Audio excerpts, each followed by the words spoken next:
a millionaire P. Before we get into the story, comment below where in the world you are watching from today. The mansion loomed, a Gothic behemoth of gray stone, its many windows like vacant eyes staring out at the indifferent ocean.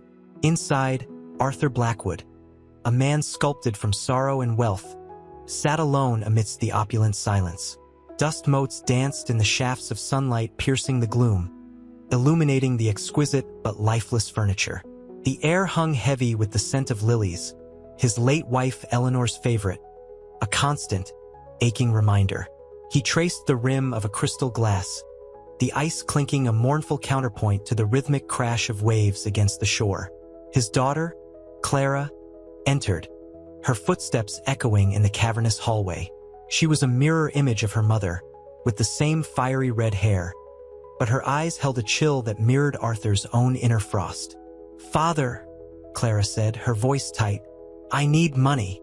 Arthur didn't look up. "For what?" "It doesn't matter. Just money." The words hung between them, laden with years of unspoken resentments, of a gulf carved by grief and neglect. He saw a flicker of something akin to pleading in her eyes, a fragile hope quickly extinguished by the weight of his own sorrow. "Clara," he began, his voice rough, "I've given you everything. This house, these things." He gestured vaguely around the room. "Things," she spat, her voice rising. "That's all you've ever given me, Father. Things. Not time. Not love." The accusation hung in the air, sharp and painful. He looked at her, truly looked at her, and for a fleeting moment, a crack appeared in the icy shell that protected his heart. A shard of guilt pierced the numbness. He knew she was right, and that knowledge was as cold and sharp as broken glass. The afternoon sun slanted through the stained glass windows, casting kaleidoscopic patterns across the polished oak floor. Arthur, nursing a glass of amber liquid, watched Clara pace restlessly. The silence, usually a suffocating blanket, felt charged now, thick with unspoken words. The scent of lilies, a ghostly presence, hung in the air, a cruel reminder of what was lost. "It's not just about the money, Father," Clara said, her voice a low thrum vibrating with barely controlled anger. She stopped pacing, hands clenched into fists. "It's about everything." Arthur finally looked up, his gaze meeting hers. He saw the reflection of his own weariness in her eyes, the same haunted look that had settled in his own soul since Eleanor's death. The opulent room, a testament to his success, felt like a gilded cage, trapping them both. "I know," he conceded, his voice rough, a tremor betraying the years of carefully constructed emotional walls. He set down his glass, the clink a small sound in the vastness of the room. "I know I haven't been a good father." A tear escaped, tracing a path down Clara's cheek. It was a small crack in the armor she'd erected, a vulnerability that mirrored his own. "You've been absent," she corrected, her voice softer now, laced with a weariness that echoed his own. "Lost in your grief, in your things." He nodded, the admission a heavy weight lifted. The years of unspoken accusations, the chasm between them, seemed a little less insurmountable. The sunlight shifted, casting long shadows that stretched and danced across the room, mirroring the shifting landscape of their relationship. The air, still heavy with the scent of lilies, seemed to lighten just a fraction, as if a small, fragile hope dared to bloom in the shadows of their grief. The mansion, for a brief moment, didn't feel quite so much like a tomb. The heavy oak door to Arthur's study creaked open, revealing Elias, his paint-stained overalls a stark contrast to the room's opulent mahogany. The scent of turpentine mingled with the lingering fragrance of lilies, a bittersweet perfume that clung to the very fabric of the mansion. Arthur, hunched over a stack of old photographs, barely looked up. The pictures, yellowed and faded, depicted a younger, happier Arthur with a radiant Eleanor. A pang of grief, familiar and sharp, pierced him. "Finish the repairs, Mr. Cavendish," Elias said softly, his voice a gentle counterpoint to the silent accusations etched in the photographs. Arthur sighed, pushing the pictures aside. "Thank you, Elias," You've been helpful. The words felt inadequate, a clumsy attempt to bridge the gulf between them. Elias's kind eyes held a depth that Arthur found unsettlingly comforting. It's been a privilege, sir. This house, it holds so many memories. He gestured towards the photographs. Beautiful family. Arthur finally looked up, a flicker of something akin to vulnerability in his eyes. It was, he whispered, the words catching in his throat. The silence that followed was thick, heavy with unspoken sorrow. The afternoon sun cast long shadows across the room, highlighting the dust motes dancing in the golden light. It felt like a shared moment of contemplation, a silent acknowledgement of the grief that bound them together, albeit in different ways. The weight of his past, the crushing weight of Eleanor's loss, felt less like a burden and more like a shared secret now. It was as if the very air in the study hummed with unspoken understanding. He glanced at Elias, seeing not just a hired hand, but a fellow traveler in the labyrinth of grief. A quiet hope, fragile as a butterfly's wing, began to flutter in his chest. The gilded cage, it seemed, had a crack in its gilded bars. The grand dining room, usually echoing with the hushed whispers of hired staff, felt cavernous and empty. Sunlight streamed through the arched windows, illuminating the dust motes dancing in the golden rays. Arthur sat alone, a half-eaten plate of untouched caviar before him, a stark visual representation of his appetite for life. The silence was deafening, punctuated only by the rhythmic tick-tock of a grandfather clock in the hall. He picked at a stray piece of parsley, the bitterness a mirror of his own soul. He felt the familiar gnawing ache in his chest, the phantom weight of Eleanor's absence. He reached for a crystal glass of wine, the cool liquid a fleeting solace. He swirled it slowly, watching the crimson liquid reflect the ornate chandelier above. Useless, he muttered, his voice barely audible. He felt a deep-seated loneliness, a chasm that even his vast wealth couldn't fill. The opulence around him, the polished mahogany, the silver cutlery, the priceless artwork, felt like a cruel mockery of his emptiness. A soft knock startled him. Clara entered, her face etched with a weariness that mirrored his own. She carried a worn photograph album, its cover faded and cracked. The sight of it sent a fresh wave of grief through him. "I found this in the attic," Clara said, her voice strained. "Pictures of you and Mom." Her eyes were glistening with unshed tears. He looked at her, truly looked at her for the first time in what felt like years. The resentment he usually saw in her gaze was replaced by a poignant vulnerability. He gestured to a chair opposite him. "Sit, Clara." His voice was softer than he intended, a tremor of something akin to genuine remorse in his tone. They fell into a fragile silence, the shared album between them a bridge across the gulf of years of neglect and unspoken pain.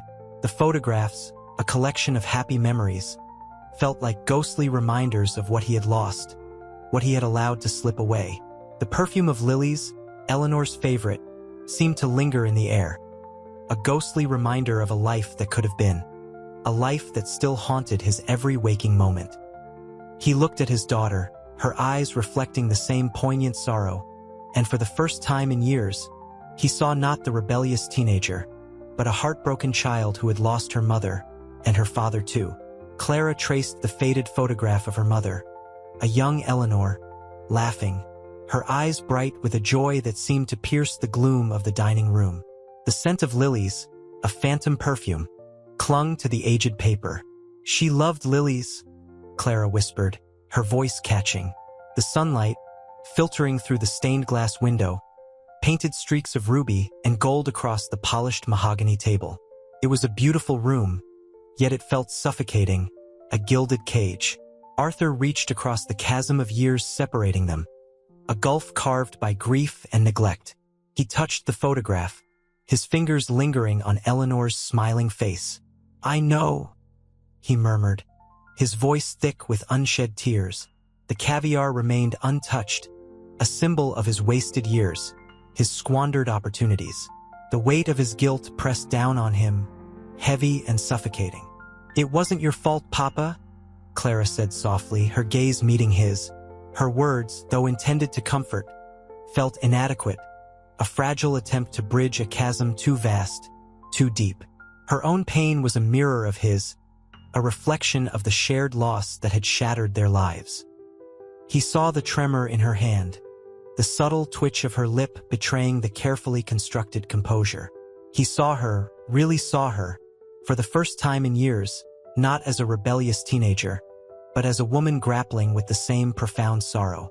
He cleared his throat, the sound rough and unfamiliar. "No," he began, his voice a raw whisper. "It wasn't entirely. There were things I could have done differently." He looked at the picture, at Eleanor's radiant smile, a ghost of the past, a sharp reminder of his failure. The silence stretched, thick with unspoken accusations and buried regrets. The grandfather clock ticked, each tick a hammer blow against the fragile peace they were attempting to forge. Clara leaned forward, her eyes filled with a complex mixture of sadness and understanding. "Tell me," she said, her voice barely above a breath, a quiet invitation into the shadowed corners of his heart. The weight of years of silence began to lift, a tiny crack appearing in the wall of his self-imposed isolation. The album lay between them, a tangible link to a past he had desperately tried to bury, a past he now had to confront, if only for his daughter's sake. The lilies, though absent, still seemed to perfume the air with their ghostly fragrance. The weight of the unspoken, the years of sorrow, threatened to engulf them. Yet, in that shared grief, a tentative hope flickered. The aroma of freshly brewed coffee, sharp and bitter, cut through the thick silence of Arthur's study. Sunlight, muted by the heavy drapes, cast long shadows across the Persian rug. Elias, perched on a velvet armchair, shifted nervously. He held a chipped porcelain mug, its warmth a stark contrast to the chill in the air, a chill emanating not from the temperature, but from Arthur's palpable grief. "It's hard," Arthur finally said, his voice raspy, the words catching in his throat. He ran a hand through his thinning silver hair, his gaze fixed on the ornate desk, its polished surface reflecting his own haunted eyes. He gestured towards a framed photograph, Eleanor's laughter frozen in time. Elias nodded, understanding etched on his kind face. "I know. Loss. It changes you." He paused, choosing his words carefully. "But it doesn't have to define you." Arthur snorted, a harsh, bitter sound. "Easy for you to say. You haven't lived in this gilded cage, choked by memories and regrets. But I've known loss, Arthur. My mother, the struggle to make ends meet. These things shape you, yes, but they don't have to break you." Elias's gaze held Arthur's, unwavering. "Look at you, Arthur. You built an empire, but you're living in a prison of your own making." Arthur stared at the photograph, his eyes welling. "I failed her, Elias. I failed Eleanor. I was distracted, obsessed with work. Now she's gone, and my daughter barely knows me." He swirled the remaining coffee in his cup, the dark liquid mirroring the swirling emotions within him. "Clara loves you, Arthur," Elias said softly, his voice a gentle balm. "She's hurting too, but she needs you to reach out, to let her see the man beneath the millionaire. The man who loved her mother." A long silence settled between them, heavy with unspoken emotions. The ticking of the grandfather clock seemed to amplify the silence, each tick a hammer blow against the wall of Arthur's self-imposed isolation. He looked at Elias, really looked at him, saw the sincerity in his eyes, the genuine empathy. "Perhaps," Arthur whispered, the word barely audible, a crack in the fortress of his grief. A fragile hope, a tentative first step towards healing, flickered in the dim light of his study. The weight of years of silence began to lift, the scent of lilies, a phantom perfume, momentarily filling the space, a reminder of what he had lost and what he might yet find. Clara pushed open the heavy oak door to her father's study, the scent of old books and polished wood filling her nostrils. Sunlight streamed through the tall windows, illuminating dust motes dancing in the air. Arthur sat at his massive desk, his back to her, the familiar silhouette etched against the light. He hadn't looked up since she entered. The silence felt heavy, suffocating. The unspoken accusations hanging between them like a shroud. "Dad," she began, her voice barely a whisper, a tremor betraying her nervousness. She approached cautiously, her footsteps echoing in the vast room. He remained motionless, a statue carved from grief. I saw Elias leaving," she continued, her gaze falling to the ornate desk blotter, a swirling pattern of deep blues and greens. He finally turned, his eyes, usually sharp and calculating, were now clouded with a weariness that broke her heart. The lines etched around them spoke of sleepless nights and unspoken sorrows. "He was helpful," Arthur responded, his voice a low rumble. He picked up a silver pen, turning it idly between his fingers, the metallic glint a stark contrast to the dull ache in his eyes. Clara swallowed hard. "He seems different. He makes you different." She chose her words carefully, treading lightly on fragile ground. She hadn't seen this vulnerability in her father in years, this hint of thawing ice. The sight filled her with a mixture of hope and trepidation. Arthur sighed, a sound laden with years of suppressed emotion. He pushed the pen across the desk, the sharp metallic scrape a jarring sound in the hushed study. "He sees things others don't see," he murmured, his voice barely above a breath. "He sees the emptiness, Clara, the hollowness beneath the gilded cage." He looked at her then, truly looked at her, and a flicker of something akin to remorse crossed his face. "I've been a terrible father." The statement hung in the air, heavy and undeniable. Clara's eyes welled. She wanted to rage, to scream at him for his neglect, for the years of emotional distance, but the raw honesty in his eyes disarmed her. It was the first time she'd heard him admit it, acknowledge the depth of his failings.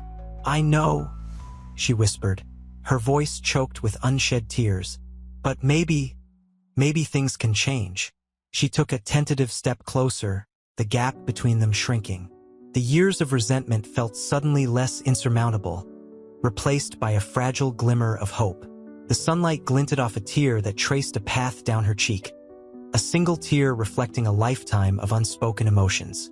The air, thick with unshed tears and unspoken words, seemed to lighten ever so slightly. A tentative beginning, a first crack in the wall of their estrangement. The mansion's vast library, usually a sanctuary of silent grandeur, felt suffocating.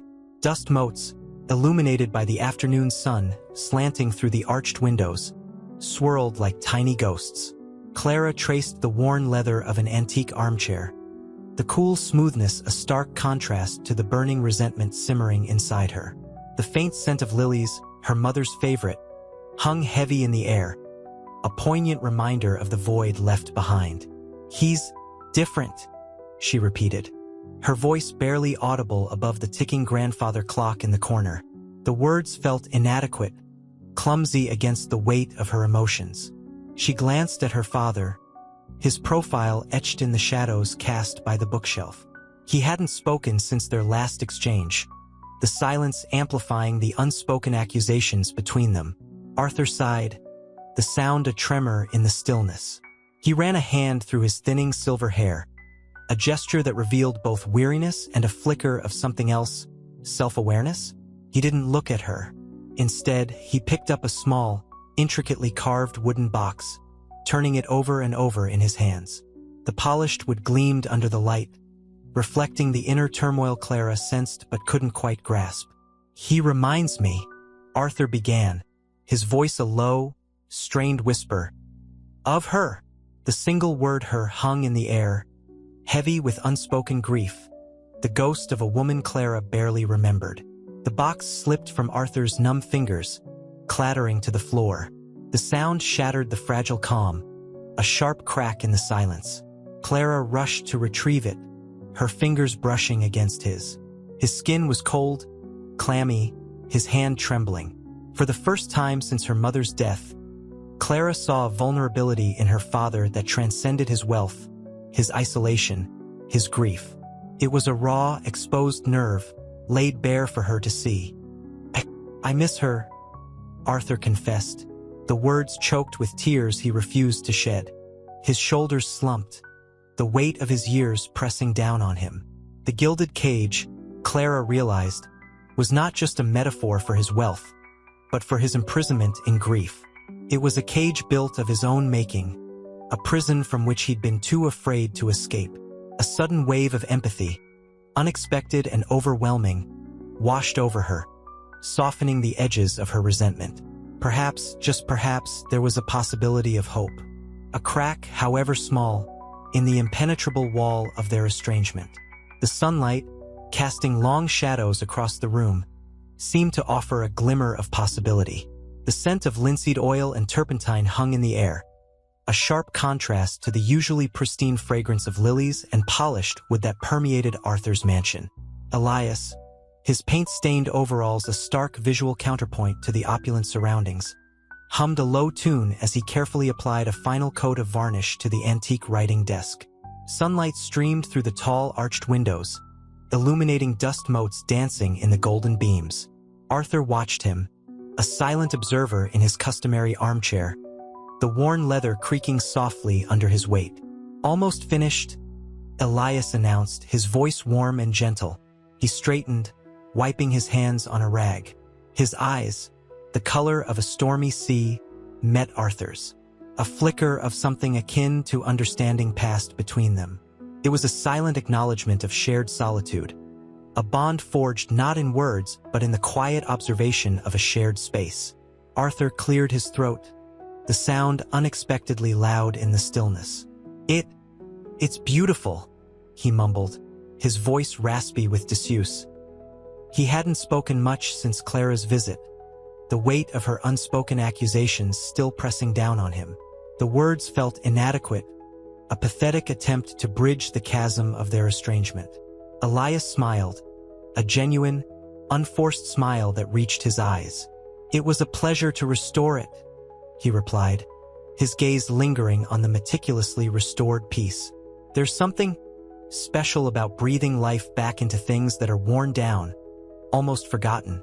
He paused, his gaze shifting to Arthur. "Much like people, I suppose." The unspoken words hung in the air, a shared understanding of mending broken things, of the slow, painstaking process of healing. Arthur's gaze drifted to the small, intricately carved wooden box lying on the desk, a silent testament to his past. The faint scent of lilies, a constant phantom reminder of his loss, seemed to intensify.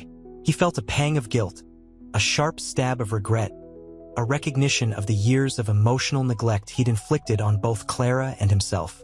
The weight of his grief, usually carefully concealed behind the facade of wealth, felt suddenly unbearable. He wanted to speak, to confess, but the words remained trapped in his throat. Elias, sensing the shift in Arthur's demeanor, gently picked up a brush, cleaning it with a deliberate slowness. The quiet action seemed to offer Arthur a lifeline, a silent permission to simply exist in the shared moment without the need for words. The sunlight, casting long shadows across the room, seemed to offer a glimmer of hope amidst the lingering shadows of Arthur's past. The fragile bond between them, a tentative seed of connection, was slowly taking root. The grand hallway, usually echoing with the hushed movements of unseen staff, felt strangely empty. Dust motes, illuminated by the weak afternoon sun, swirled lazily in the stillness. Arthur sat heavily in a velvet armchair, the plush fabric offering little comfort. The silence pressed in on him, a suffocating blanket woven from grief and regret.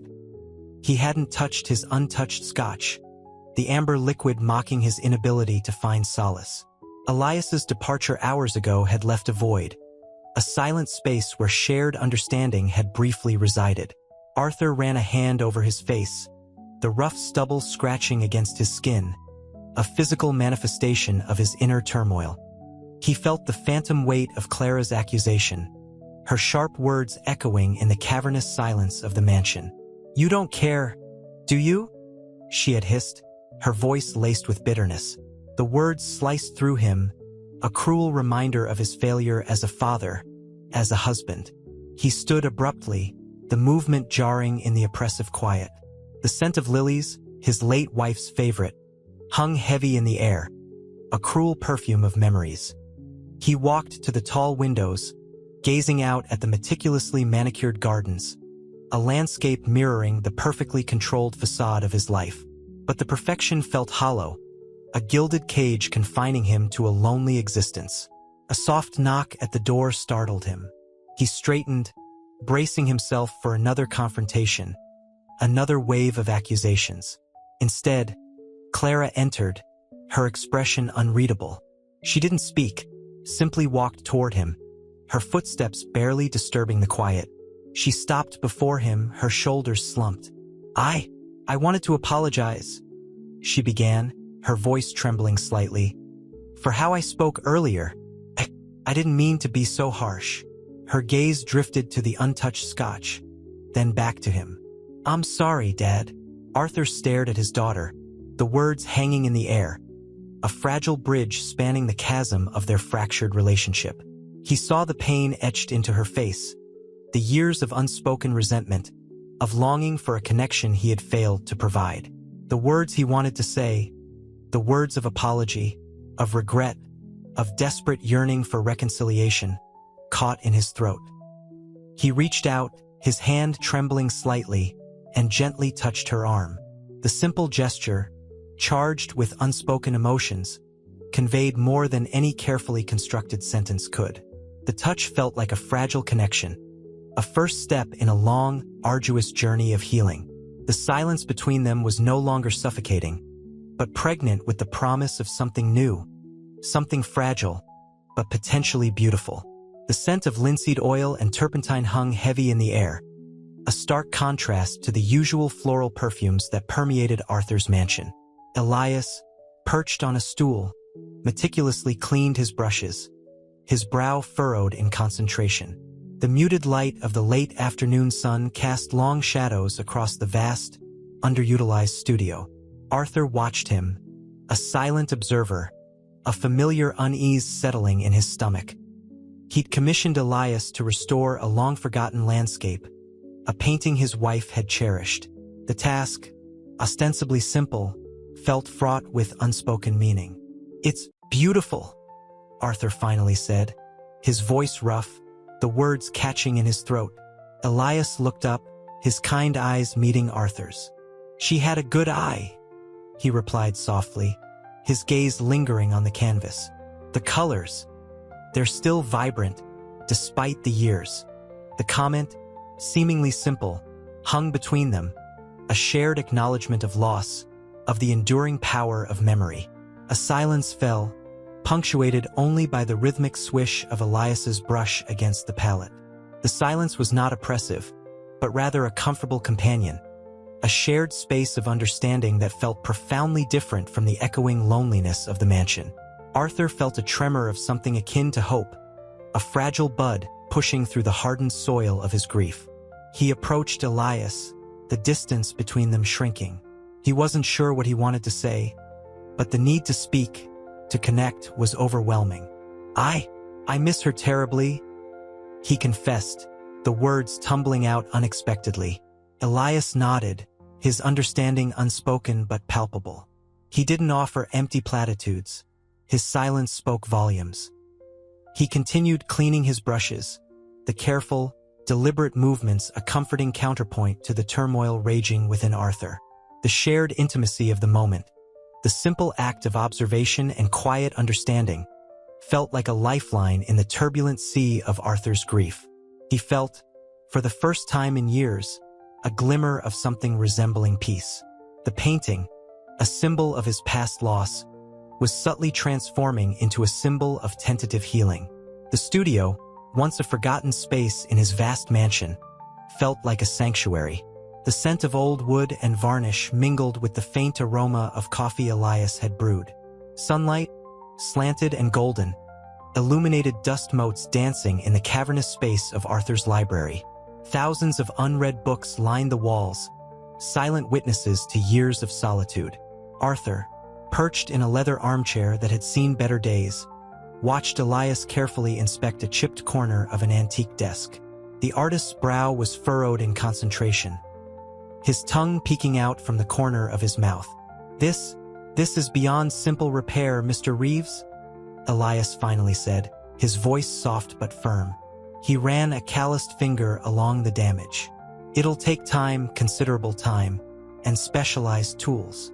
Arthur, usually impatient, felt a strange calm settle over him. He'd expected Elias to dismiss the task, to claim it was beyond his skill. The very thought had filled him with a nameless anxiety. This hesitation felt different. It was respectful. "Take your time, Elias," Arthur replied, his voice husky. He pushed a stray lock of silver hair back from his forehead. "It's sentimental." He avoided looking at Elias, his gaze fixed on the intricate carvings of the desk. Memories, sharp and bittersweet, flooded his mind.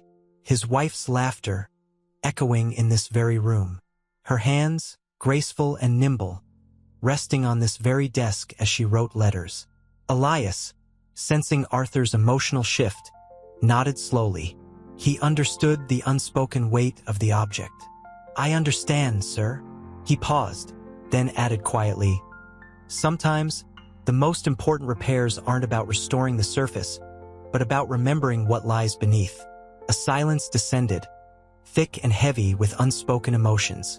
The only sound was the gentle ticking of an antique grandfather clock in the corner, each tick a tiny hammer blow against the wall of Arthur's grief. He looked up at Elias, seeing not just a skilled craftsman, but a kindred spirit, a man who understood the quiet language of loss. The desk, a symbol of his past, was becoming a bridge towards a potential future. A future where connection, however fragile, seemed possible. The weight of his loneliness, while still present, felt slightly less crushing. A small victory, but a victory nonetheless. The library, normally a sanctuary of quiet contemplation, felt stifling. Arthur ran a hand over the smooth, cool surface of his wife's desk, the polished wood reflecting the weak winter sunlight. The scent of old paper and leather, usually comforting, now felt suffocating.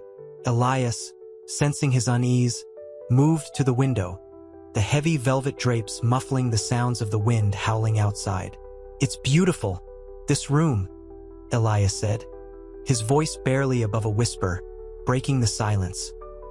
He gestured to the towering bookshelves, their spines gleaming faintly.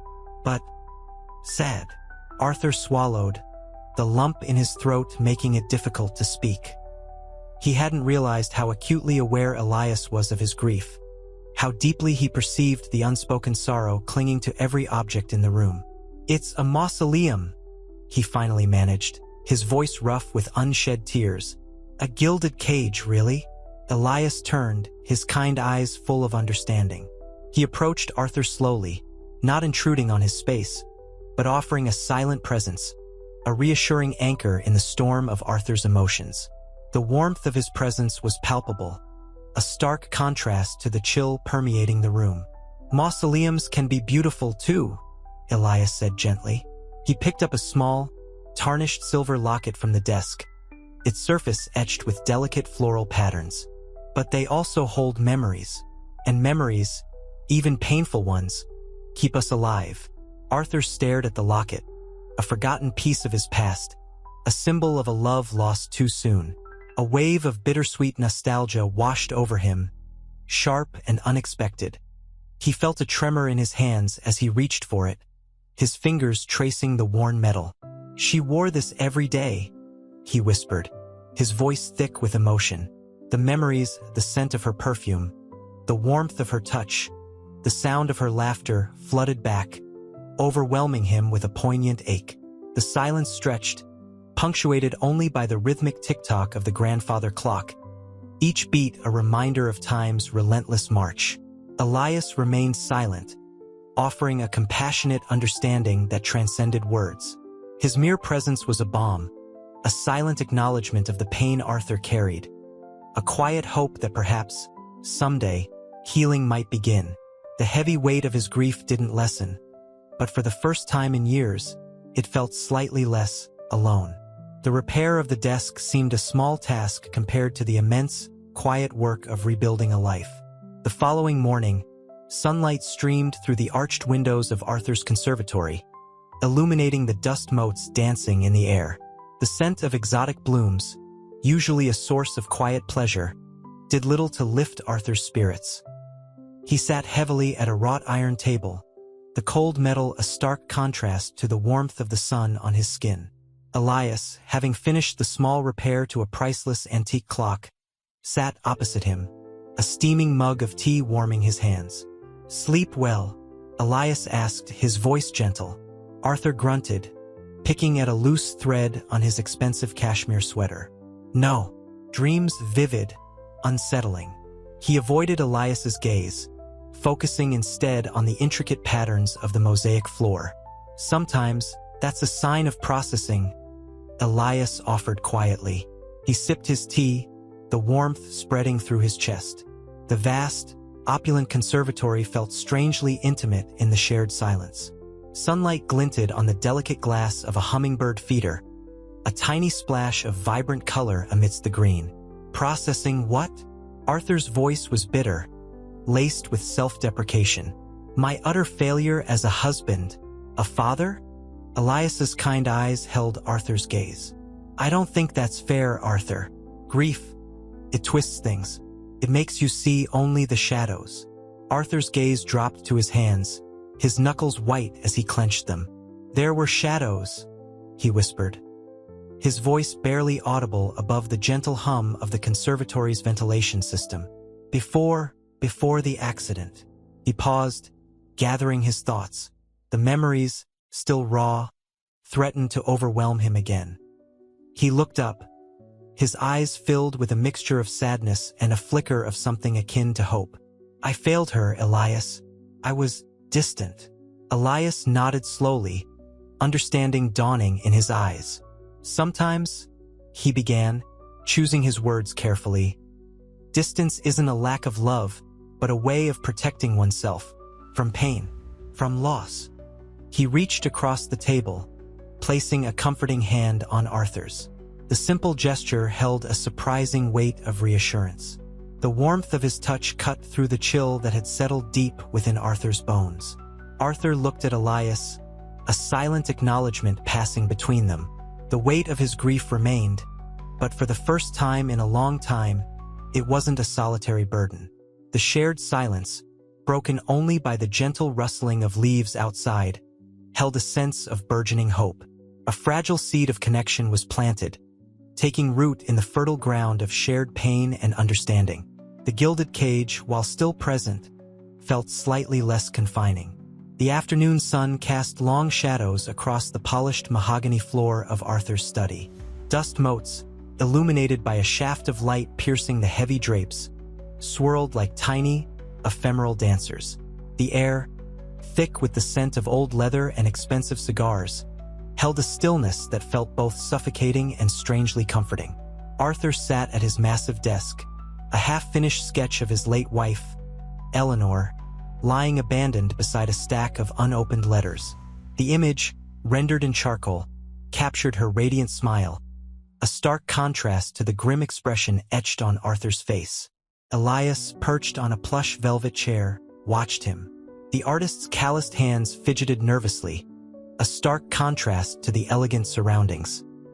He'd been hesitant to intrude on Arthur's solitude, but the silence had grown oppressive, the unspoken grief a palpable presence in the room.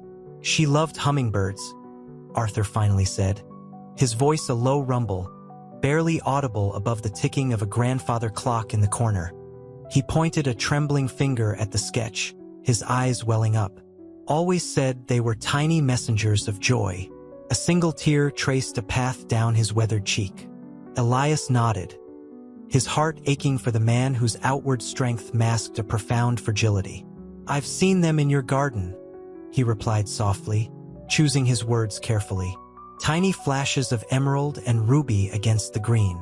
Arthur chuckled, a dry, hollow sound. "Emerald and ruby, like her eyes." He paused, his gaze falling to the sketch again. I pushed her away. I was so wrapped up in my work, my damn money, that I didn't see what I was losing." His voice cracked, the carefully constructed walls of his composure crumbling. Elias remained silent, offering only a comforting presence. He knew that words at this moment were inadequate. He reached for a small, worn sketchbook, opening it to a delicate charcoal sketch of a hummingbird, wings frozen mid-flight. I started drawing them," Elias said, his voice hushed. "After I met you, they remind me of hope, of life's resilience." Arthur looked up, his eyes meeting Elias's. For the first time since their initial encounter, a flicker of genuine connection sparked between them, a fragile flame in the darkness of Arthur's grief. The weight of his sorrow still pressed heavily upon him, but in Elias's quiet empathy, he saw a glimmer of hope, a possibility of healing that had, until now, seemed impossible. The gilded cage, while still present, no longer felt quite so inescapable. The seed of hope, planted in the shared silence of the conservatory, was beginning to sprout. The vastness of Arthur's library, usually a symbol of his intellectual prowess, now felt like a suffocating cage. Sunlight, fractured by stained glass windows depicting scenes of mythical hunts, painted shifting patterns across the polished floor. Dust motes danced in the golden rays, each a tiny reminder of time's relentless march. Arthur sat hunched over a leather-bound volume, its gilded edges catching the light, yet he didn't read. His fingers traced the worn spine, the leather cool beneath his touch, a stark contrast to the feverish heat in his chest. Elias, sensing his unease, approached cautiously. He held a steaming mug, the aroma of chamomile tea filling the air, a gentle counterpoint to the oppressive weight of silence. "Another sleepless night?" Elias asked softly, his voice a calming balm. Arthur didn't reply, his gaze fixed on the intricate carvings on his desk. The intricate detail, once a source of fascination, now felt meaningless, a testament to his wasted years. "It's Eleanor," he finally mumbled, his voice rough with unshed tears. "The anniversary is next week." Elias sat beside him, placing the mug on the desk. He didn't touch Arthur, respecting the invisible boundaries of grief. The silence hung heavy between them, broken only by the soft ticking of a grandfather clock. I remember her laughter," Arthur whispered, his voice catching. It was like the chime of tiny bells, bright, clear, impossible to ignore. He closed his eyes, a fresh wave of sorrow washing over him. The memory was a bittersweet melody, laced with regret. Elias reached out, gently covering Arthur's hand with his own. The contact was brief, a silent acknowledgement of shared pain. "She wouldn't want you to suffer like this," Elias said, his voice filled with a quiet strength. "She'd want you to remember the joy, the light." Arthur opened his eyes, a flicker of something akin to hope in their depths. He looked at Elias, really looked at him, seeing beyond the simple act of kindness. He saw empathy, understanding, a genuine connection that transcended the vast gulf of their different lives. The gilded cage, though still there, felt a little less confining. The fragile seed of hope, nurtured in shared silence and quiet empathy, was growing stronger. The following weeks unfolded in a gentle rhythm. Arthur and Elias spent hours in the studio, the scent of linseed oil and turpentine mingling with the faint sweetness of chamomile tea. Arthur, hesitant at first, found solace in the rhythmic strokes of the brush, a counterpoint to the chaotic symphony of his grief. Elias, ever observant, guided him, not with forceful instruction, but with gentle suggestions, mirroring the quiet strength of his own spirit. The muted colors of his early attempts slowly blossomed into bolder hues, reflecting a burgeoning sense of self-expression. One crisp autumn afternoon, sunlight streamed through the studio window, illuminating dust motes dancing in the golden light. Arthur, his face pale but serene, worked on a landscape, rolling hills bathed in the warm glow of the setting sun. Elias watched, a quiet smile playing on his lips. "It's beautiful," he murmured, his voice barely audible above the gentle scrape of the brush against the canvas. Arthur looked up, his eyes, usually clouded with sadness, held a spark of something new, a tentative joy. "It's different," he admitted, his voice husky. "It's not just about the loss anymore. Elias nodded, understanding dawning in his kind eyes. It's about the light, Arthur. The light that remains, even in the shadows. Silence settled between them, a comfortable silence filled with unspoken understanding. The shared moments, the quiet acts of kindness, the simple act of creating, were slowly chipping away at the walls of Arthur's grief.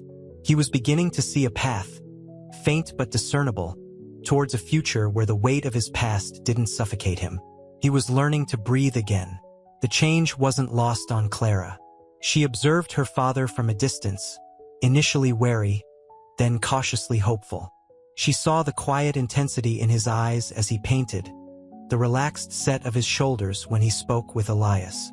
The icy barrier between them, once impenetrable, was beginning to thaw. A small, hesitant smile played on her lips. The possibility of a repaired relationship, once a distant dream, was slowly becoming a tangible hope. The vast, echoing mansion, once a symbol of their isolation, now seemed to resonate with a quiet, tentative optimism. The cracks in the facade were widening. The following weeks blurred into a gentle rhythm of shared silences and hesitant conversations. Arthur's studio, once a symbol of his isolation, became a sanctuary.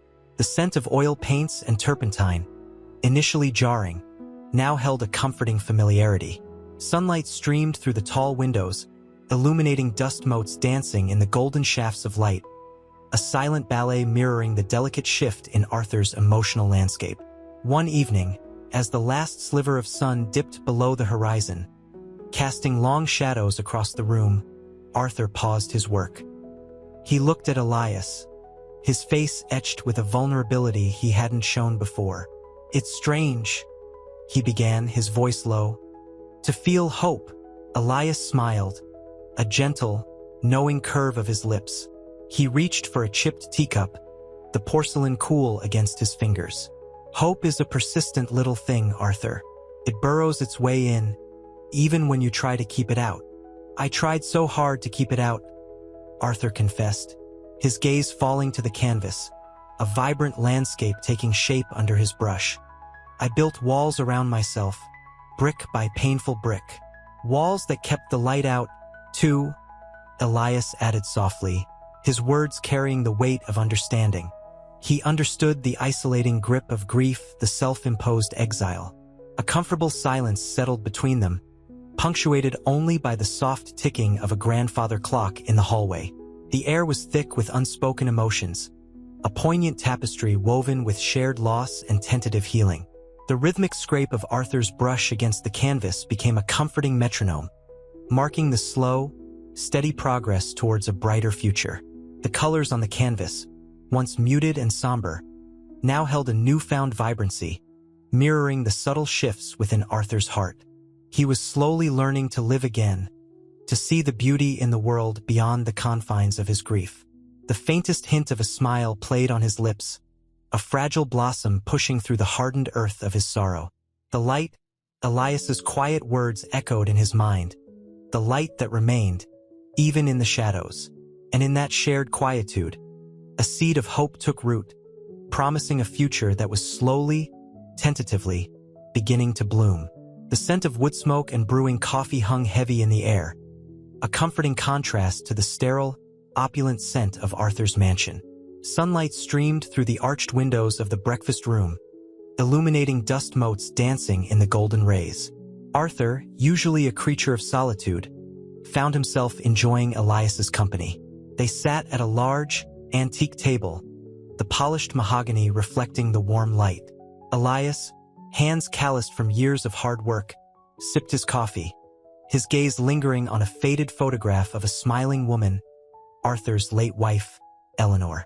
"She had a laugh that could fill a cathedral," Arthur murmured, his voice thick with a grief that time hadn't dulled.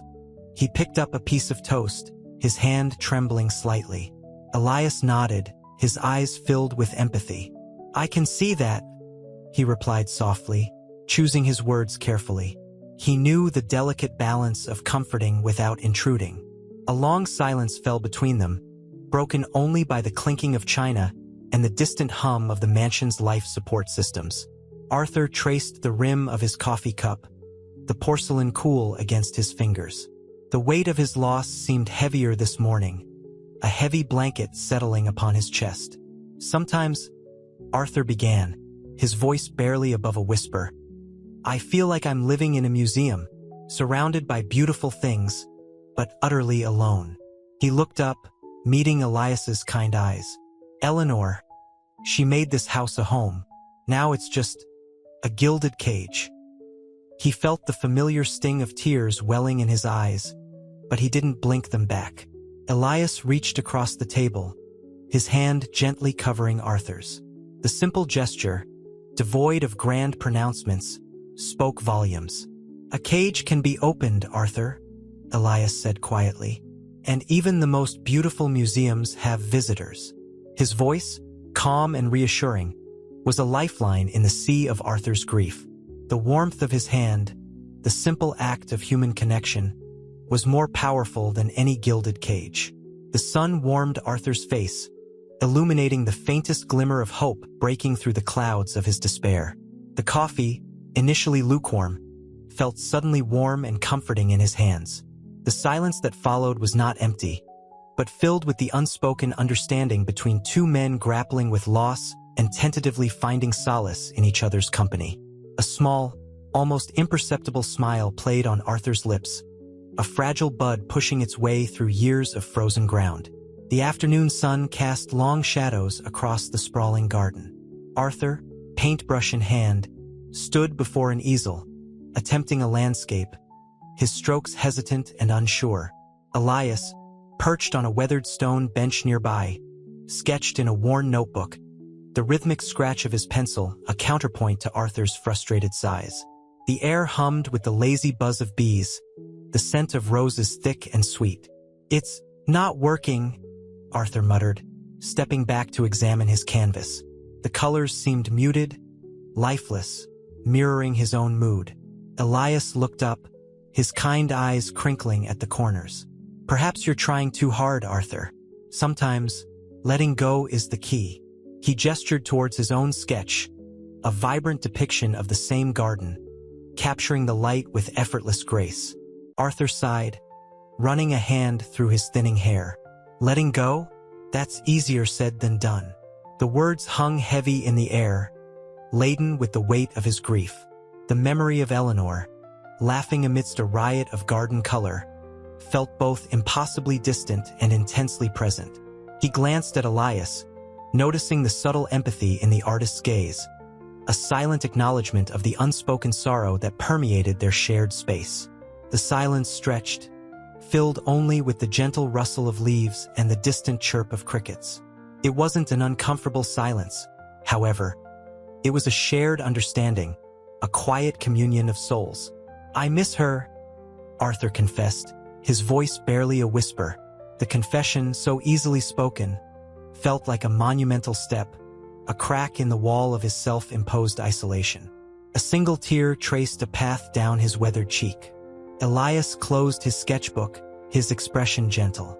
I know you do, Arthur, and it's okay to miss her. It's okay to grieve. He rose and moved to stand beside Arthur, his hand resting lightly on the easel's frame. But you're not alone in this, remember? The warmth of Elias's presence, the quiet strength in his simple words, was a balm to Arthur's wounded spirit. He felt a flicker of hope, a tiny spark igniting in the darkness of his grief. The setting sun cast a warm orange glow on their faces, painting a serene tableau of unlikely friendship amidst the grandeur of Arthur's estate. The gilded cage still stood, but the door, it seemed, was ajar. The air hung thick with the scent of lilies and old wood polish, the heavy perfume a stark contrast to the starkness of the photographs spread across Arthur's mahogany desk. Each picture was a carefully framed memory, Eleanor's laughter frozen in time, her eyes sparkling with a light that had been extinguished years ago. A shiver traced its way down Arthur's spine as he traced the curve of her smile in one faded photograph. He hadn't looked at them in months, the pain too raw, too sharp. But today, the images felt different, less like wounds and more like half-remembered dreams. Elias sat opposite him, his gaze soft, understanding. The quiet hum of the antique grandfather clock provided a steady rhythm to the silence, a counterpoint to the tempest brewing inside Arthur. Finally, Arthur spoke, his voice rough with unshed tears. "It was raining that day," he began, his voice barely above a whisper. "A relentless downpour that mirrored the storm inside me." He picked up a photo showing Eleanor, laughing, her arm around their young Clara. She was so vibrant, so full of life, and I wasn't there. Elias nodded gently, his silence a comforting presence. The memory of the accident, the slick road, the screech of tires, the sickening crunch of metal, unfolded before Arthur's eyes, each detail etched with searing clarity. He saw himself, a blur of shock and helplessness, standing over her broken body. The rain seemed to fall again, cold and relentless, washing over him with the crushing weight of his guilt. "I should have been driving," he choked out, his voice laced with despair. "It was my car, my fault." He looked at Elias, his eyes searching for solace, for understanding. The artist's empathy shone through, a warm beacon in the darkness. "It wasn't your fault, Arthur," Elias said softly, his voice steady and calming. "Accidents happen, but you can't blame yourself for something that wasn't entirely within your control. You need to forgive yourself." He paused, then added, "And Eleanor would want you to." The words hung in the air, heavy with unspoken emotion. Arthur looked at the photographs again, his gaze lingering on Eleanor's radiant smile. A single tear escaped, tracing a path through the lines etched on his face, a silent testament to the relentless grief he carried.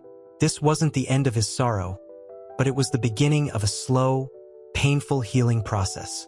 The first tentative step towards a future he hadn't dared to imagine. The rain outside had stopped. A sliver of sunlight pierced through the clouds, illuminating a tiny ray of hope.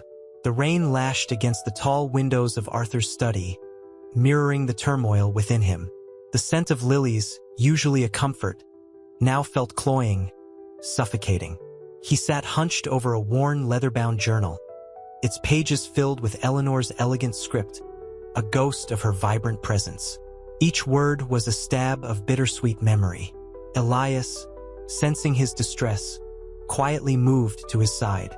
"It's overwhelming," Arthur whispered, his voice thick with unshed tears.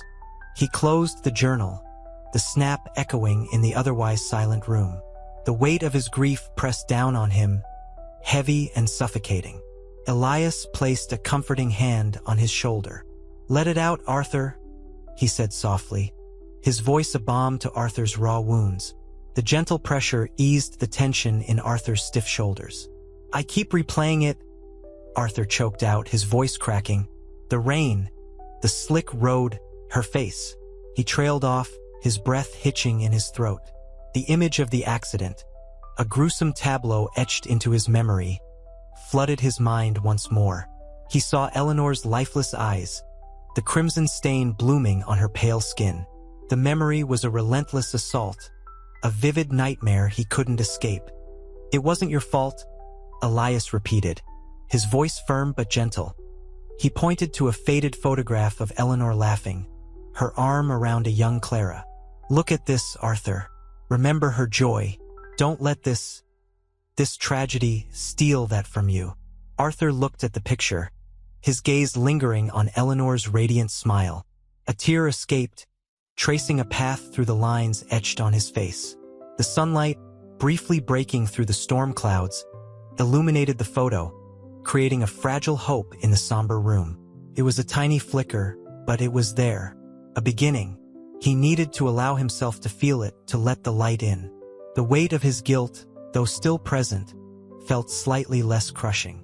The rain outside had lessened, a subtle mirroring of the easing turmoil within him. The healing process had begun.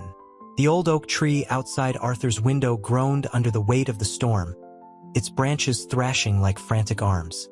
Inside, the air hung heavy with the scent of lilies and unspoken grief.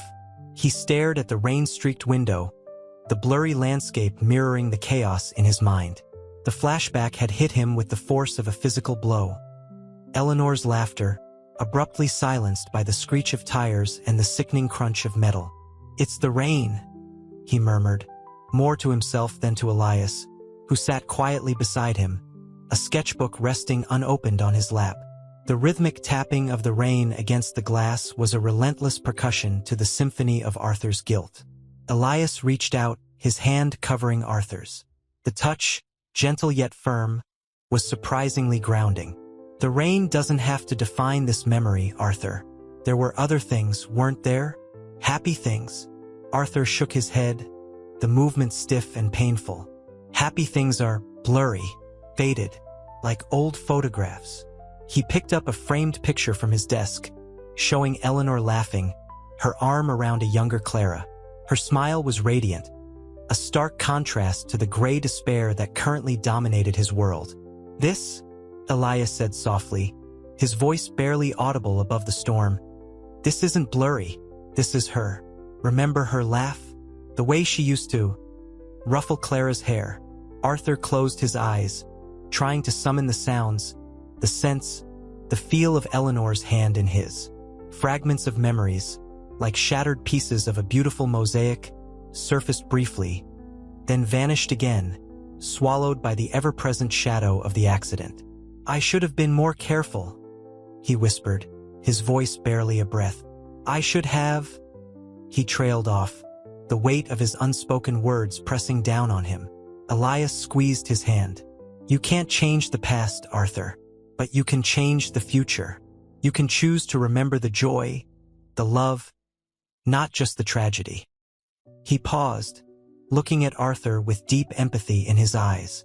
"Eleanor wouldn't want you to live like this. She wouldn't want you to be consumed by guilt." The rain began to subside, the wind's fury diminishing. A sliver of moonlight pierced the clouds, illuminating the photograph, painting Eleanor's smile in a soft, ethereal light. It was a small thing, a fleeting moment, but in that quiet room, amidst the lingering sorrow, it felt like a fragile promise of healing, a first step toward the light. The long, arduous road to recovery lay ahead, but for the first time in a long time, Arthur felt a flicker of hope, a tentative belief that maybe, just maybe, he could begin to forgive himself. The rain continued its relentless assault on the mansion, each drop a tiny hammer blow against the leaded glass windows. Inside, the grand library felt strangely claustrophobic. The scent of aged leather and polished wood couldn't mask the lingering dampness seeping in from the storm. Arthur sat slumped in a velvet armchair, the photograph of Eleanor clutched tightly in his hand. His knuckles were white. Elias, ever observant, sat opposite him, his own grief mirroring Arthur's, though of a different nature. He'd known hardship, but not the crushing weight of guilt that burdened Arthur. "The accident, it wasn't your fault," Elias said quietly, his voice a low murmur against the storm's roar. He chose his words carefully, understanding the delicate balance between offering comfort and intruding on Arthur's pain. Arthur looked up, his eyes bloodshot and weary. "Wasn't it?" he whispered, his voice laced with self-recrimination. "I was driving. I was responsible." Elias leaned forward, his gaze unwavering. "There was ice on the road, Arthur. Anyone could have lost control. Blaming yourself won't bring Eleanor back." He paused, letting the weight of his words settle. "It will, however, steal the joy from the memories you have left of her." Arthur remained silent, his gaze fixed on the photograph. The image of Eleanor, vibrant and alive, felt like a cruel taunt against his current despair. The memory of her laughter, the warmth of her embrace, these fragments pierced through the fog of grief, only to be swallowed again by the crushing weight of his remorse. A single tear traced a path down his cheek, leaving a glistening trail through the stubble on his jaw. "I remember her laugh," he finally choked out, his voice thick with emotion. "The way she used to smell of lilies and sunshine." The words were broken, each syllable a painful reminder of what he'd lost. A long silence stretched between them, punctuated only by the relentless drumming of the rain. Then Elias spoke again, his tone gentler now, his empathy a palpable presence in the room. "Remember the picnic by the lake? The one where Clara fell in?" Eleanor's laughter as she pulled her out, dripping and giggling. A faint smile flickered across Arthur's face, a fragile thing, easily extinguished. It was a start, however, a tiny crack in the wall of grief that had surrounded him for so long.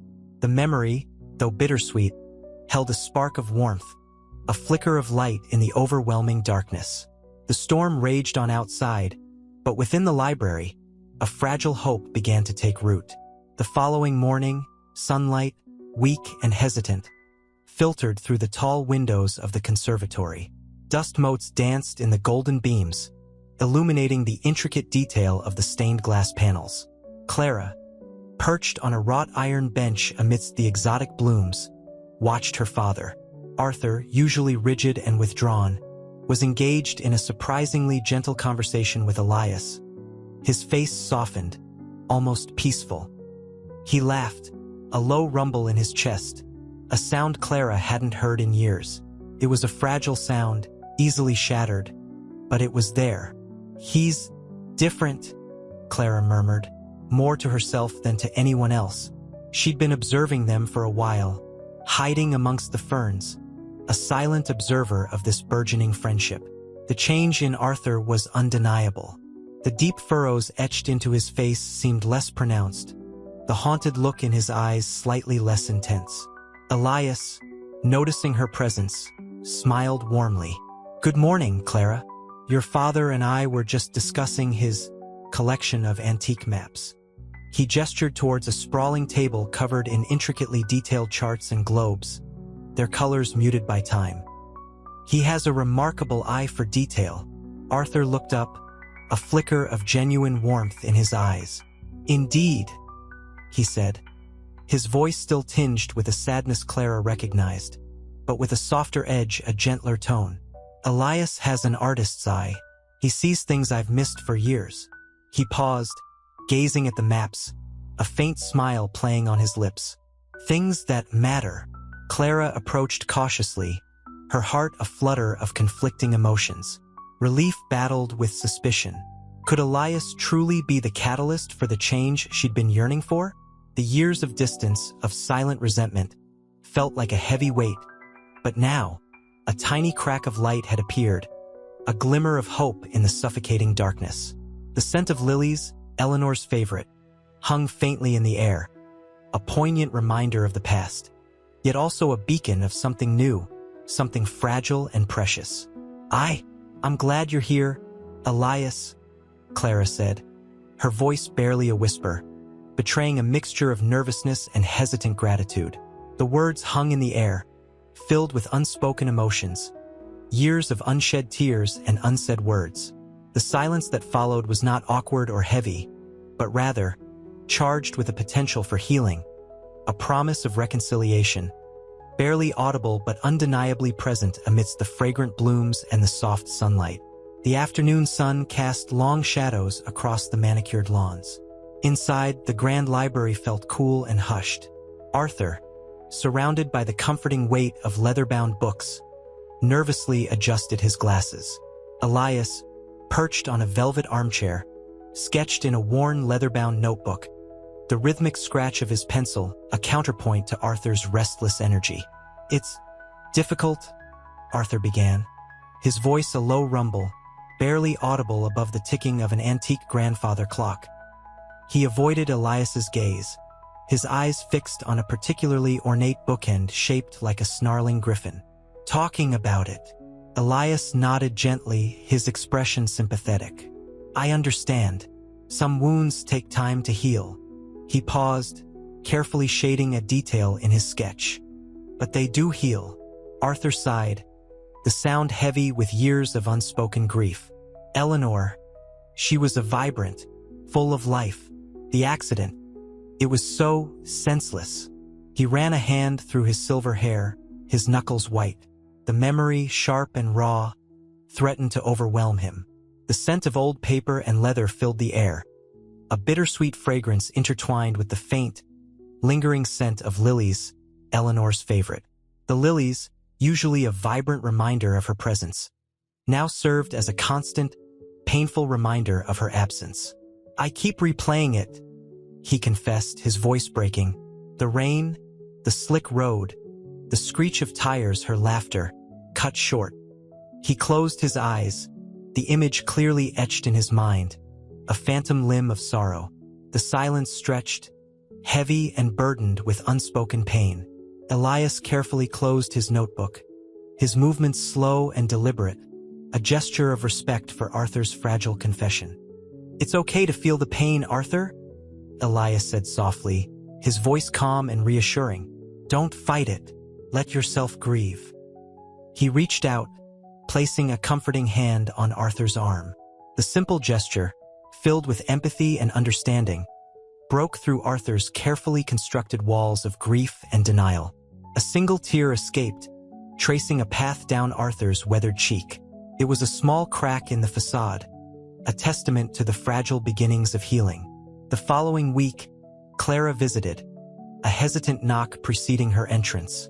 The scent of wood smoke and cinnamon clung to her coat, a stark contrast to the sterile, almost antiseptic fragrance of Arthur's mansion. She found her father and Elias in the sunroom, bathed in the golden light filtering through the glass ceiling.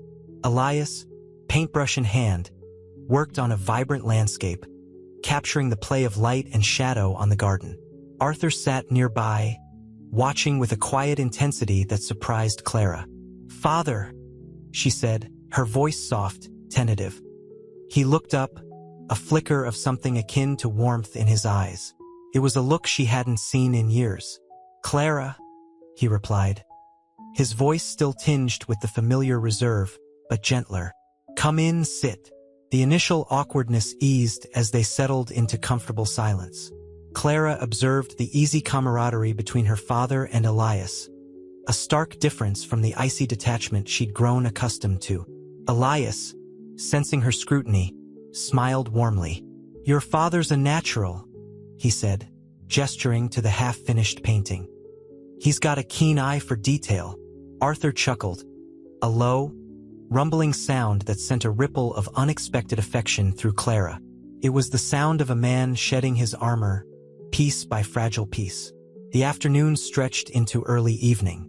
They talked, not about grand pronouncements or weighty issues, but about simple things, the changing colors of the leaves, the quirky habits of the squirrels in the garden, the subtle nuances of light and shadow. The air vibrated with a tentative harmony, a fragile peace blooming amidst years of unspoken resentments.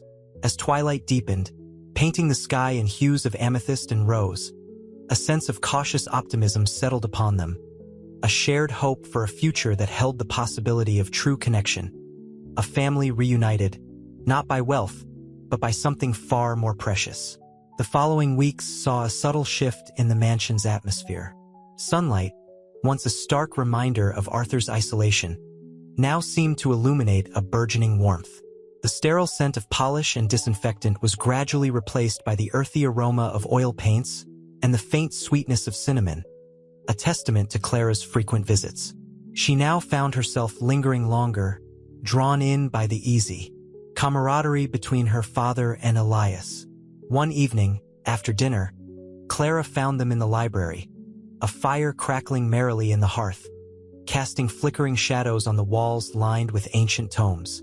Elias, his dark hair tousled, was sketching in a worn leather-bound journal, his brow furrowed in concentration. Arthur sat across from him, his gaze soft, his usually rigid posture relaxed. "He's trying to capture the essence of the old oak in the garden," Arthur explained, gesturing towards the sketch. "Says it holds 1,000 stories." His voice held a gentleness that surprised Clara, a resonance she hadn't heard since before her mother's death. Clara, emboldened by this newfound warmth, sat beside her father. "It's beautiful, Elias," she said, her voice trembling slightly. "I never knew you were so talented." Elias looked up, his eyes crinkling at the corners. "It's just seeing things differently. Your father has taught me that." He paused, then added softly, "He's taught me to see the beauty in the mundane, the stories hidden in the everyday." He looked at Arthur, a deep gratitude in his eyes. Arthur met Elias's gaze, a faint smile playing on his lips. A silence fell, punctuated only by the crackling fire and the gentle ticking of a grandfather clock in the corner. It wasn't an uncomfortable silence. It was a comfortable sharing of a profound connection. It was the silence of shared understanding, of unspoken empathy, of a fragile peace slowly taking root. For the first time in years, Clara felt a flicker of hope. The mansion, once a symbol of her father's grief and isolation, now seemed to hold the possibility of healing, a chance for a future bathed in the warmth of genuine connection. The scent of wood smoke and cinnamon, once a contrast, was now a comforting blend, a fragrance of reconciliation. The following morning, a sharp pain lanced through Arthur's chest, a searing tightness that stole his breath. He clutched at his side, his face paling, the opulent silk sheets suddenly cold against his skin. Clara, alerted by his stifled cry, rushed in, her face etched with alarm. The vastness of the bedroom, usually a symbol of his isolation, felt suffocating now.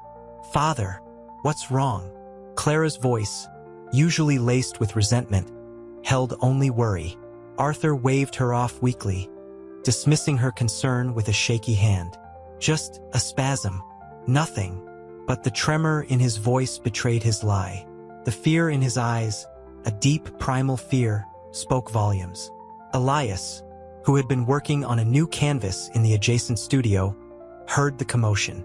He entered cautiously, his usually cheerful demeanor replaced by genuine concern.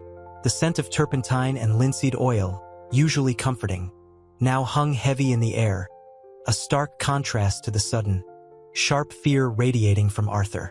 "Let me see," Elias said gently, kneeling beside Arthur. His touch was unexpectedly reassuring, calming the tremor in Arthur's body. Clara, witnessing this exchange, felt a shift. The skepticism she had initially harbored towards Elias was dissolving, replaced by an unspoken understanding. She saw in Elias's calm, compassionate eyes a concern that went beyond mere duty. "We need a doctor," Clara insisted, her voice regaining its strength. The sight of her father, so vulnerable, shattered her defenses, breaking through layers of resentment built over years of neglect. Arthur finally allowed himself to surrender to the pain, his breath coming in ragged gasps.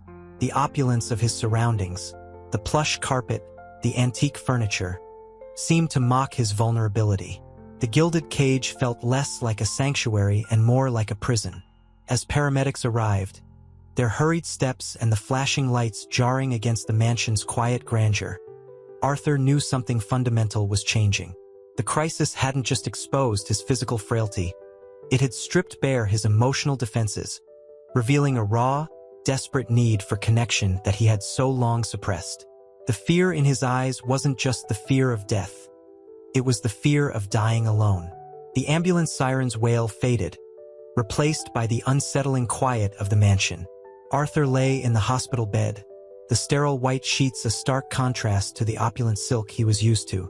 The rhythmic beeping of the heart monitor punctuated the silence, each beep a stark reminder of his mortality. Clara sat beside him, her hand resting lightly on his. The resentment had vanished, replaced by a raw, heartbreaking tenderness. "Dad," she whispered, her voice thick with unshed tears. I'm so sorry." Arthur's eyes, usually cold and distant, were now soft, filled with a weary acceptance. He squeezed her hand, a gesture so fragile it barely registered. The weight of years of unspoken pain hung heavy in the air, thick and suffocating like the scent of antiseptic. Elias arrived, carrying a small bouquet of wildflowers, a vibrant splash of color against the sterile white walls. He placed them gently on the bedside table, their delicate fragrance a balm to the tense atmosphere. "How is he?" Elias asked, his voice hushed, concerned. "They said it was a mild heart attack," Clara responded, her gaze fixed on her father. "But it scared us." Arthur looked at Elias, a faint smile playing on his lips. "Seems my gilded cage finally cracked," he murmured, his voice raspy. The words, though laced with self-deprecating humor, revealed a profound shift within him. The fear he'd felt wasn't solely of death, but of a life unlived, a life devoid of genuine connection. Elias's eyes met Clara's. A silent understanding passed between them, a shared recognition of the fragility of life, the preciousness of the bonds they were slowly forging. The crisis had not only exposed Arthur's vulnerability, but it had also strengthened the unexpected ties that bound them together. The opulent mansion, once a symbol of Arthur's isolation, now felt like a backdrop to a story of healing, a testament to the resilience of the human spirit. The silence in the room wasn't empty. It was filled with the unspoken promises of a future rebuilt on empathy, forgiveness, and the enduring power of human connection. The beeping of the heart monitor continued, a steady rhythm accompanying their unspoken vigil, a rhythmic pulse of hope amidst the shadows of the past. The sterile scent of antiseptic hung heavy in the air, a stark contrast to the rose-infused fragrance Arthur usually associated with his opulent home. He lay in the hospital bed, the rhythmic beeping of the heart monitor a relentless counterpoint to the hushed whispers of Clara and Elias. Sunlight, filtered through the pale curtains, cast a weak glow on the wildflowers Elias had brought, their vibrant colors a poignant reminder of life's fragility. "He's resting easier now," Clara murmured, her voice barely a breath. The deep circles under her eyes spoke volumes of sleepless nights spent worrying. The resentment that had once been a chasm between them had finally begun to crack, revealing the bedrock of familial love beneath. Elias gently squeezed her hand. "He's strong, Clara. He'll get through this." His words were a balm to her frayed nerves, his quiet empathy a testament to the bond they had forged. Arthur stirred, his eyes fluttering open. He winced at the sudden brightness, then his gaze fell on the wildflowers. A faint smile touched his lips. "They're beautiful," he whispered, his voice weak but steady.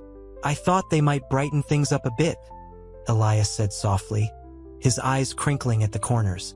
The simple gesture, born of genuine care, held a weight far exceeding its outward simplicity. Clara leaned closer, her hand reaching for his. "Dad," she said, her voice thick with emotion, "I'm glad you're awake." The unspoken words hung between them. "I'm glad you're still here." Arthur squeezed her hand, a gesture fraught with unspoken gratitude and a lifetime of regret. The weight of his past mistakes, the crushing burden of guilt, seemed to ease ever so slightly. This wasn't just a physical recovery. It was the tentative beginning of an emotional healing, a fragile rebirth. The crisis, though terrifying, had exposed the true depth of their connection, stripping away the layers of resentment and misunderstanding. The gilded cage had cracked, yes, but within the fissure, sunlight streamed through, illuminating the possibility of a future built not on isolation and wealth, but on love and genuine connection. The beeping of the heart monitor, once a symbol of his mortality, now felt almost like a reassuring rhythm, a steady pulse of hope beating in time with the slow, but sure, mending of their fractured family. The antiseptic smell still clung to Arthur's clothes, a phantom scent even after he'd returned home. His vast, echoing mansion felt strangely smaller, more intimate, after the sterile confines of the hospital room. The sunlight, slanting through the tall windows, illuminated motes of dust dancing in the air, a silent ballet mirroring the fragile state of his recovery. He sat in his favorite armchair, the worn leather a comforting presence against his still aching chest. Clara entered, carrying a steaming mug. The scent of chamomile tea filled the air, a gentle counterpoint to the lingering antiseptic. "Dad," she said softly, her voice hesitant, "how are you feeling?" He looked at her, truly looked at her, for the first time in years. The resentment had receded, leaving behind a raw vulnerability in her eyes that mirrored his own. "Better," he croaked, his voice still weak. "Much better." She settled beside him, her hand resting lightly on his. The touch, once dreaded, now felt like a lifeline. "Elias called," she said, her voice catching slightly. He's worried." Arthur smiled, a genuine smile this time, not the practiced mask he'd worn for so long. "He's a good man, Clara. A good man." The words held a weight of gratitude he'd never before allowed himself to feel. Later, Elias arrived, his usual cheerful demeanor tempered with a cautious concern. He brought a small, vibrant painting, a field of sunflowers bursting with life, their faces turned towards the sun. It was a stark contrast to the somber hues of Arthur's usual decor. "I thought something bright," Elias said, his voice soft, his eyes searching Arthur's. He placed the painting on the side table, the colors seeming to infuse the room with warmth. Arthur gazed at it, the vivid yellow a balm to his weary soul. "Thank you, Elias," he said, his voice thick with emotion. "It's beautiful." The silence that followed was comfortable, filled only with the gentle crackle of the fire and the soft ticking of a grandfather clock in the hallway. It was a silence born not of awkwardness, but of shared understanding, of a bond forged in the crucible of a shared near-death experience. The fragile hope that had sprouted during his illness was now taking root, a tenacious seedling pushing through the hardened soil of years of grief and isolation. The gilded cage had cracked open, revealing not just sunlight, but the possibility of a life rebuilt on love and connection, a life he was finally ready to embrace. The sterile scent of the therapist's office clung to Arthur like a second skin. He sat on the plush couch, the deep burgundy fabric a stark contrast to the stark white walls. Dr. Anya Sharma, a woman whose calm demeanor belied a sharp intelligence, sat opposite him, her gaze patient and understanding. Sunlight streamed through the window, illuminating dust motes dancing in the air, a scene strangely reminiscent of his own mansion. Only here, the dust felt less like a symbol of neglect and more like a natural part of life's ongoing process. "Tell me about the sunflowers," Dr. Sharma prompted gently, her voice a soothing balm. Arthur hesitated, the memory of Elias's gift still vivid. The vibrant yellow of the painting seemed to burn in his mind, a counterpoint to the gray that had dominated his life for so long. They felt hopeful," he mumbled, his voice rough with disuse. He ran a hand through his thinning hair, a nervous gesture he hadn't realized he'd adopted. "It was strange, you know? After all this time to feel hope." Dr. Sharma nodded, encouraging him to continue. "Hope is a powerful emotion, Arthur. It suggests a belief in the possibility of change, of healing." He closed his eyes, the image of his wife's face, young and vibrant, flashing before him. The guilt, the crushing weight of his self-reproach, threatened to suffocate him. He felt a tremor in his hands. "It's been so long," he whispered, his voice breaking. "The guilt, it's a constant companion." He opened his eyes, tears welling up.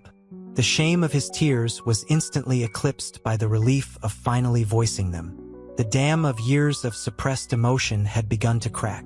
Dr. Sharma waited patiently, allowing the silence to settle around them, a pregnant pause heavy with unspoken sorrow and the fragile promise of healing. The air hung thick with the unspoken weight of his pain, but beneath it, a flicker of something new ignited, a faint glimmer of hope, just as delicate yet bright as the sunflowers that Elias had painted. This was only the beginning of his journey, a long and difficult one perhaps, yet a journey he was finally willing to embark on. The therapeutic session continued, moving carefully into the specifics of his grief, and yet, the faintest hint of light started to break through. The sunflowers, a beacon of hope, stayed steadfastly in his mind.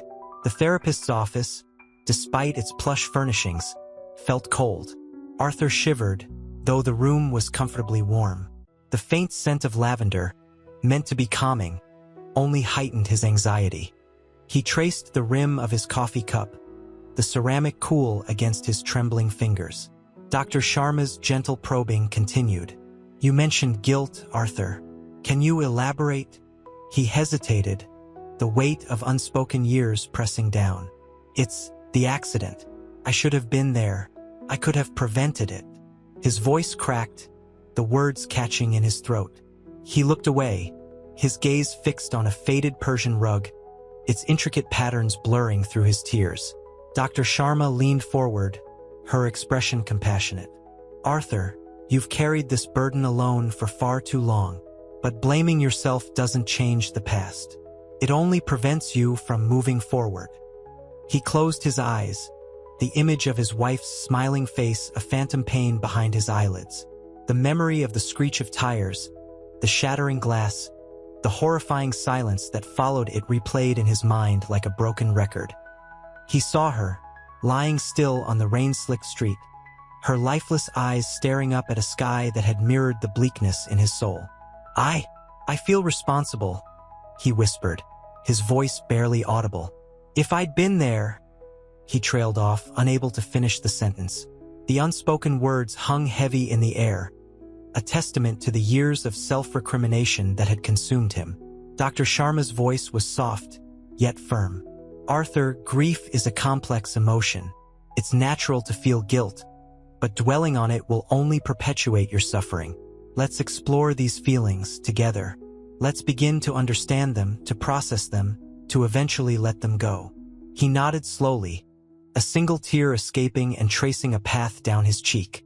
The room felt less cold now, the lavender scent no longer sharp, but rather a soft, comforting presence. A faint hope, like a fragile seedling pushing through hardened earth, began to take root. The sunflowers, vibrant and alive in his mind's eye, seemed to offer a promise of a brighter future. A future where healing was possible, a future where he might finally learn to forgive himself. The session was far from over, but for the first time in a long time, Arthur felt a glimmer of light breaking through the overwhelming darkness. The plush armchair felt strangely alien, its velvet yielding to Arthur's weight but not to his unease. He watched Dr. Sharma's pen dance across her notepad, the scratch a jarring counterpoint to the silence humming in the room. Sunlight, fractured by the stained glass window, painted shifting patterns on the floor, but Arthur saw only the rain-slicked street, the crimson smear on the asphalt. "The guilt, it's a constant companion," he finally admitted, his voice a low rumble. The words tasted like ash in his mouth. Dr. Sharma nodded, her expression carefully neutral. "Can you describe that feeling? What does it feel like in your body?" He closed his eyes, the memory sharp and brutal. The icy grip of fear, the sickening lurch in his stomach as he'd received the call. The overwhelming sense of helplessness, a weight that had settled deep in his chest and refused to lift. "Like a stone," he whispered, "a heavy stone crushing my lungs." He opened his eyes, meeting Dr. Sharma's gaze. A tear escaped, tracing a silent path down his weathered cheek. The cool air of the office felt like a physical blow against the suffocating grief. "I should have been there," he repeated, his voice raw with regret. I promised I'd always be there." He felt a tremor run through him, a physical manifestation of his unending self-reproach. "Arthur," Dr. Sharma said softly, her voice a calming balm against the storm raging within him, "you are not responsible for an accident. You did the best you could with the information you had." He shook his head, the movement jerky and painful. "No, I didn't. If I hadn't been." His voice trailed off, the unspoken words hanging heavy in the air. The scent of lavender, once irritating, now seemed a gentle hand resting on his shoulder. "Let's explore that if," Dr. Sharma suggested gently.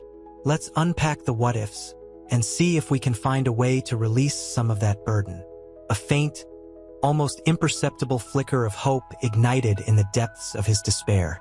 The stone in his chest felt only slightly lighter, but the pressure was easing, a sliver of space opening where before there had been only suffocating darkness. The session continued, a slow, painstaking process of excavation. Each word, each memory, a tiny step towards the possibility of healing.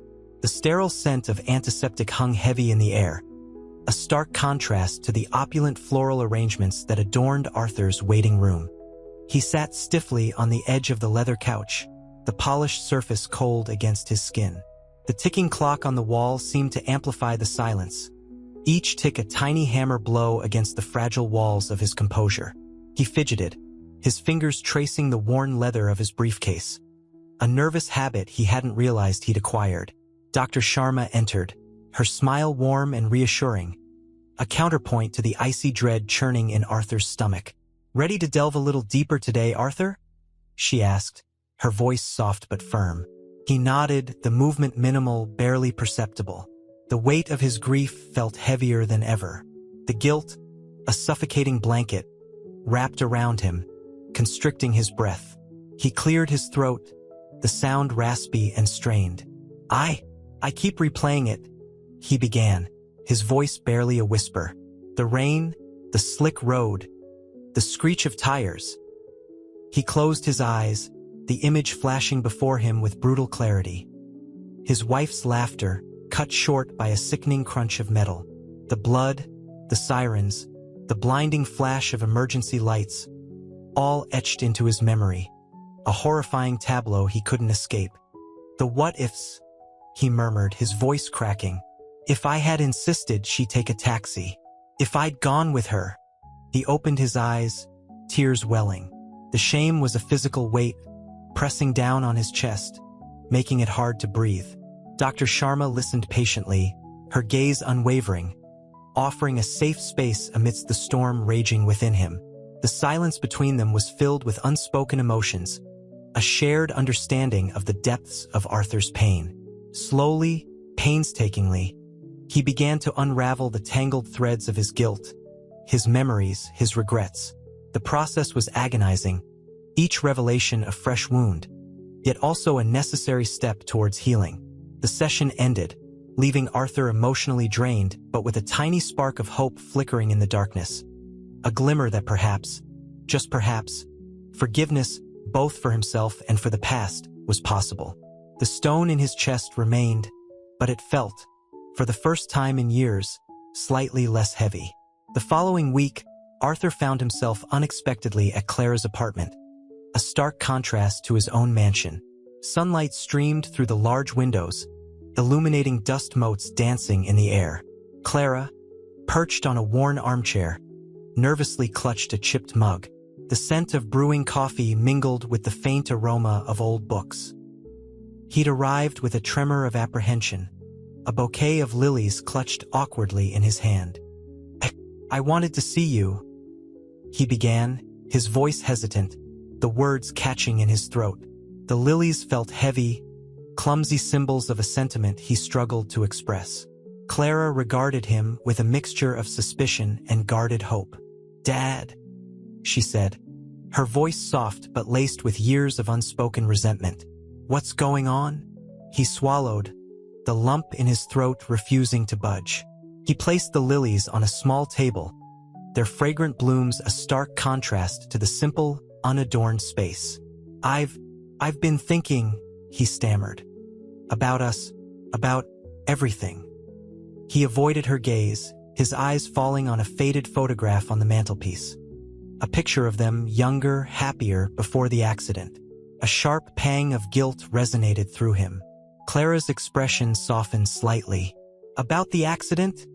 She asked, her voice barely a whisper, the years of unspoken questions finally surfacing. He nodded, the movement slight but firm, a sign of his growing resolve. Yes, he confessed, his voice cracking. About my guilt, my silence. He paused, gathering his courage. I've been to therapy, Clara, and I'm trying to change. He met her gaze, finally, his own eyes mirroring the pain he saw reflected in hers. The weight of his past actions bore down on him. It felt physically crushing. A long silence hung between them, broken only by the gentle hum of the refrigerator. Then, unexpectedly, Clara smiled. A small, hesitant smile, but genuine. I know, she said quietly. I know you're trying. The words were simple, yet they held the weight of years of unspoken longing. A tentative bridge built across a chasm of grief and estrangement. The air, heavy with unspoken words and years of pain, began to lighten, a single ray of hope piercing the darkness. The warmth of the sun through the window felt like a tangible symbol of the fragile reconciliation beginning to bloom between them. The therapist's office smelled faintly of lavender and old paper. Arthur, perched on the edge of a plush armchair, felt the familiar knot of anxiety tighten in his stomach. Sunlight slanted through the window, illuminating dust motes dancing in the air, mirroring the turmoil within him. Dr. Anya Sharma, A woman whose calm demeanor belied a sharp intellect sat opposite him, her gaze patient and understanding. "So," she began, her voice a soothing counterpoint to the chaos in his mind. "Tell me about the lilies." Arthur flinched. The lilies, a clumsy attempt at reconciliation, a gesture born of guilt and a desperate need to connect with his daughter.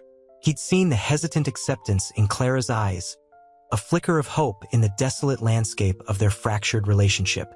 But the memory of the accident, the screech of tires, the shattering of glass, still haunted him. "They were a pathetic offering," he mumbled, his voice barely audible above the soft ticking of a grandfather clock in the corner. "I felt like a fool, presenting them to her like some kind of peace offering."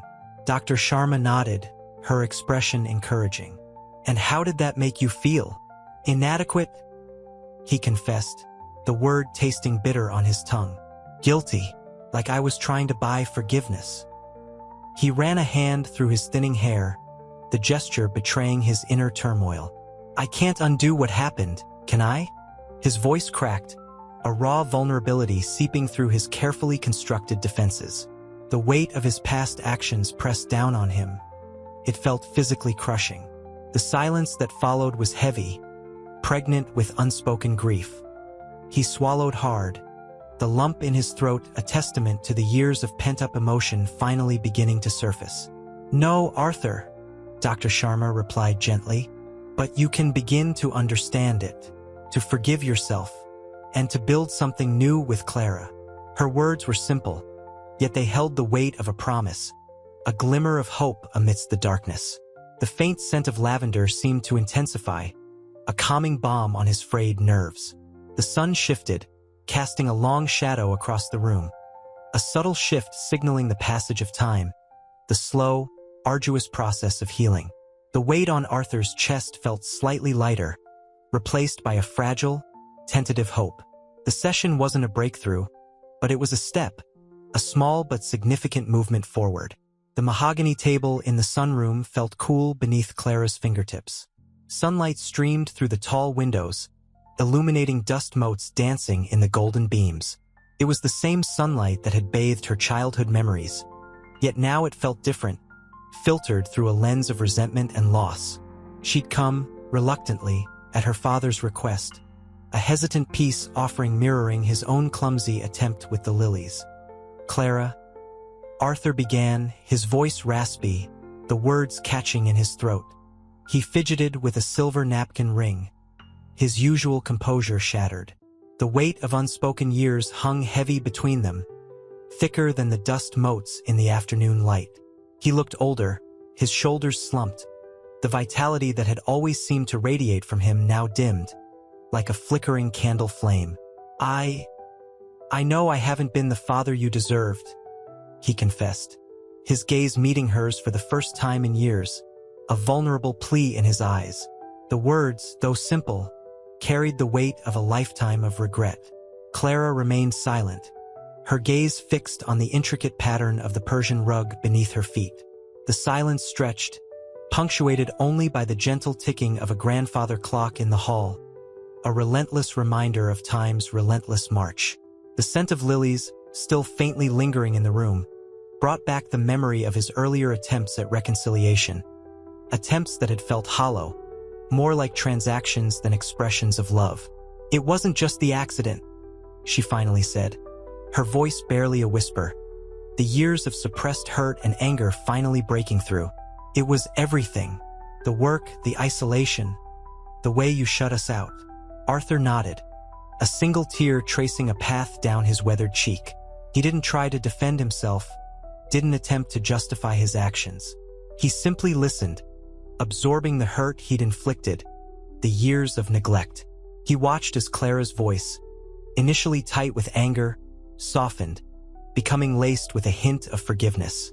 The faint scent of lavender from his therapy session seemed to carry into the room, a calming presence in the face of their shared grief. This wasn't a sudden reconciliation, but a first step on a long, arduous road toward healing. The afternoon sun cast long shadows across the room, signifying a subtle shift, the beginning of a new chapter. The scent of lilies, still heavy in the air, mingled with the earthy aroma of freshly brewed coffee. Arthur sat across from Clara, the mahogany table a barrier softened only by the warmth of the late afternoon sun. He'd chosen this sunroom, bathed in the golden light, hoping its familiarity might ease the tension. But the silence between them felt thick, a palpable wall built of years of unspoken words and buried grief. I wanted to apologize," Arthur began, his voice a low rumble, hesitant. He picked at a loose thread on his expensive trousers, a nervous tick Clara hadn't noticed before. His hands, usually so steady, trembled slightly. Clara watched him, her expression unreadable. The years of neglect, the icy distance he'd maintained, had erected a formidable shield around her heart. Yet, beneath the hardened exterior, a flicker of hope, frail as a butterfly's wing, dared to flutter. "For what, father?" she asked, her voice barely above a whisper. The question hung in the air, heavy with unspoken accusations. Years of hurt compressed into a single, simple sentence. He looked up, his eyes, usually so sharp and controlled, filled with a raw vulnerability that stunned her. "For everything," he confessed, his voice thick with emotion. "For the silence, for the distance, for not being the father you deserved." A single tear escaped, tracing a path through the lines etched by time and sorrow on his face. Clara's gaze softened, the years of resentment momentarily eclipsed by a wave of unexpected empathy. The image of her father, broken and vulnerable, shattered the carefully constructed wall she'd built around her heart. "It wasn't just the accident," she said softly, her voice laced with a sadness that mirrored his own. "It was everything. The work, the isolation. You shut us out, father. Both of us." He nodded, a silent acknowledgement of his failings. The weight of his guilt seemed to physically press down on him, his shoulders slumping beneath the burden. He reached across the table, his hand hovering over hers, a tentative gesture of reconciliation. Clara met his gaze, her own eyes brimming with unshed tears. The afternoon sun cast long shadows across the room, a silent witness to the fragile first steps towards healing. The scent of lilies faded, replaced by the quiet promise of a new dawn. The air, once thick with unspoken grief, felt lighter, infused with the possibility of forgiveness. The chipped paint on Elias's easel mirrored the cracks in his own spirit. He'd spent the last week wrestling with a new canvas, a swirling vortex of blues and grays reflecting his anxieties. Financial woes gnawed at him, a persistent hum beneath the surface of his days. Arthur's unexpected generosity had eased the immediate pressure, but the future remained uncertain, a blurry landscape painted in shades of doubt. The studio, a cramped attic room overlooking the city, felt smaller than ever. The scent of turpentine and linseed oil, usually comforting, now felt suffocating. A soft knock interrupted his brooding. He looked up, expecting Arthur's stately presence, but instead found Clara standing in the doorway, her face etched with a hesitant smile. The afternoon sun, filtering through the grimy window pane, illuminated the faint lines of worry around her eyes. Can I come in?" she asked, her voice barely a whisper, a stark contrast to the usual sharp edge he'd grown accustomed to. He nodded, pushing aside his easel. Clara entered, her movements cautious, as if afraid to disturb a fragile balance. She sat down on the worn stool, her hands clasped tightly in her lap. I wanted to thank you," she said, her voice still hesitant, but with a newfound warmth that surprised him. "For helping Dad." Elias smiled, a genuine smile that reached his eyes. "He's a good man, Clara. He just needed a little help finding his way back. He's different now," Clara confessed, her gaze dropping to her clasped hands.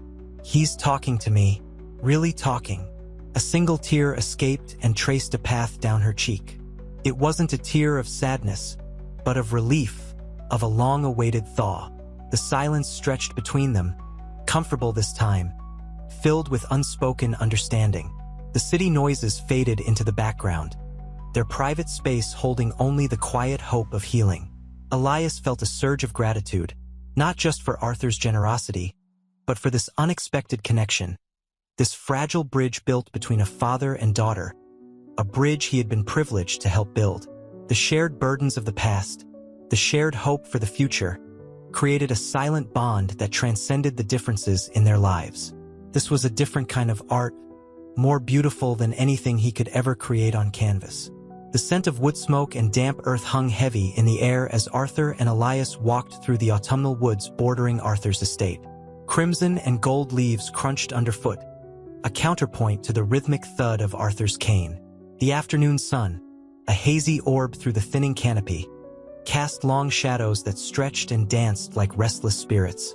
This feels different, Arthur said, his voice raspy, a stark contrast to the crisp air. He paused, leaning heavily on his cane, his gaze fixed on a fallen log, half buried in the earth. Like shedding skin, Elias nodded, understanding lacing his silence. He'd witnessed Arthur's transformation, the slow unraveling of the man encased in grief, the hesitant emergence of a gentler soul. Letting go is hard, Arthur, he offered softly, his words carrying the weight of his own struggles. It's liberating, Arthur admitted, his eyes finally lifting to meet Elias's. A flicker of a smile played on his lips, a rare sight that warmed Elias's heart. To feel something other than emptiness. A silence settled between them, filled only with the rustling leaves and the distant caw of a crow. The air, once heavy with unspoken sorrow, now felt lighter, imbued with a nascent hope. The woods, once a symbol of Arthur's isolation, now seemed to cradle a newfound peace. The journey through the trees mirrored Arthur's internal journey, a winding path towards healing. Clara seems happier, Arthur said, breaking the silence, his voice a low murmur. She's smiling more. She's always been a strong woman, Elias observed, his gaze drifting towards the setting sun. She just needed to see her father's strength return. Arthur sighed, a sound that held a profound weariness, but also a hint of quiet contentment.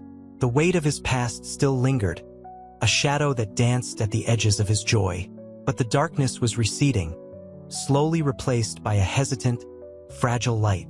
He and Elias continued their walk, their steps lighter now, the shared silence a testament to their shared journey. The woods, witnesses to Arthur's sorrow, were now silent guardians of his tentative rebirth. The crisp air, the changing leaves, the dappled sunlight, all painted a picture of renewal, reflecting a man slowly stepping out of the shadows and into the hopeful embrace of a new dawn. The therapist's office smelled faintly of lemon polish and old paper. Arthur sat stiffly on the plush sofa, the deep burgundy fabric a stark contrast to his pale skin. He watched the swirling dust motes dancing in the sunbeams slicing through the high window, a silent ballet of his own internal turmoil. The accident. It feels like a dream, he finally said, his voice a low rumble. Dr. Albright nodded gently, her expression patient, understanding. Tell me about the dream, Arthur. He closed his eyes, the image of his wife, Eleanor, vibrant and alive, flashing before his inner eye. He saw the car, the screech of tires, the sickening crunch of metal. The vividness of it all was almost unbearable. He opened his eyes, his breath catching in his throat. I keep replaying it, but there's something different, a detail I don't remember, something missing. The following days were a blur of therapy sessions, punctuated by hesitant attempts at connection with Clara. Dinner was a quiet affair, the clinking of silverware a jarring counterpoint to the unspoken words hanging heavy in the air. Clara, initially guarded, softened under the weight of his remorse, the raw honesty in his eyes. I've been so selfish, he confessed, his voice cracking with emotion. I built walls around myself and you paid the price. Clara's gaze softened. It wasn't just me, Dad. We both lost her. Meanwhile, Elias struggled with his own demons. He received a rejection letter, the crisp white paper a cruel mockery of his artistic dreams. He found Arthur in the garden, tending to the overgrown roses, his hands moving with a surprising gentleness. Elias watched, a silent observer to Arthur's slow, painstaking effort to cultivate beauty from the chaos. "It's like trying to rebuild something broken," Elias muttered, his voice tight with unspoken empathy. Arthur looked up, a shared understanding passing between them in a single glance. The weight of their individual struggles, their shared journey towards healing, forged a bond stronger than words could express. The setting sun cast long shadows across the manicured lawn, painting the scene in hues of orange and purple. A fragile hope, like a delicate flower pushing through the hardened earth, began to blossom between them, a testament to their resilience, their unwavering belief in the possibility of healing and growth. The scent of roses hung heavy in the air, mingling with the earthy aroma of damp soil, a fragrance that mirrored the delicate balance of sorrow and hope within them. The chipped paint on Elias's easel reflected the flickering candlelight, casting dancing shadows across his worn canvas. He hummed a melancholic tune, the melody mirroring the frustration etched on his face. Arthur, sitting nearby, watched him, a quiet observer. The air hung heavy with the scent of linseed oil and old wood, a familiar comfort in the vast emptiness of the mansion. "It's not coming together," Elias finally sighed, his voice low. He gestured at the canvas with a brush, the gesture heavy with self-doubt. The painting, a vibrant landscape, felt unfinished, unresolved, much like Elias's own life. "It's beautiful, Elias," Arthur said, his voice soft, a rare gentleness in his tone. He saw the struggle in Elias's posture, the tension in his jaw. He understood the quiet desperation of pouring one's soul onto a canvas, only to feel it fall short. Elias looked up, surprised. "It feels empty, like the colors are fighting each other." Arthur nodded, understanding.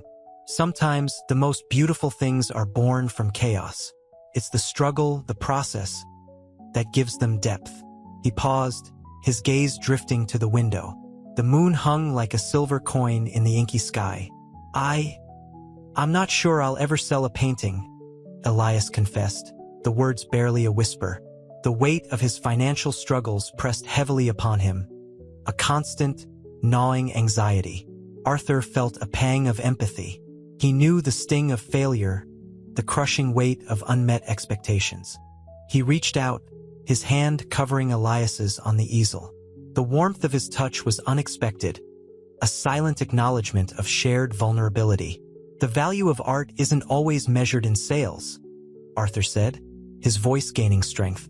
"It's in the creation, in the passion, in the connection it makes with the soul." He squeezed Elias's hand gently before letting go. "You have talent, Elias. Don't let doubt steal it from you." A silence settled between them, broken only by the crackling of the candle flame. The shared understanding, the unspoken bond of two men facing their own personal battles, created a quiet strength in the room, a silent promise of support, a fragile hope blooming in the darkness. The moonlight bathed them in a silvery glow, a testament to the enduring power of human connection. The next morning, sunlight streamed through the tall, arched windows of Arthur's study, illuminating dust motes dancing in the golden rays. He sat at his massive mahogany desk, the weight of the previous night's conversation with Elias still heavy on his chest.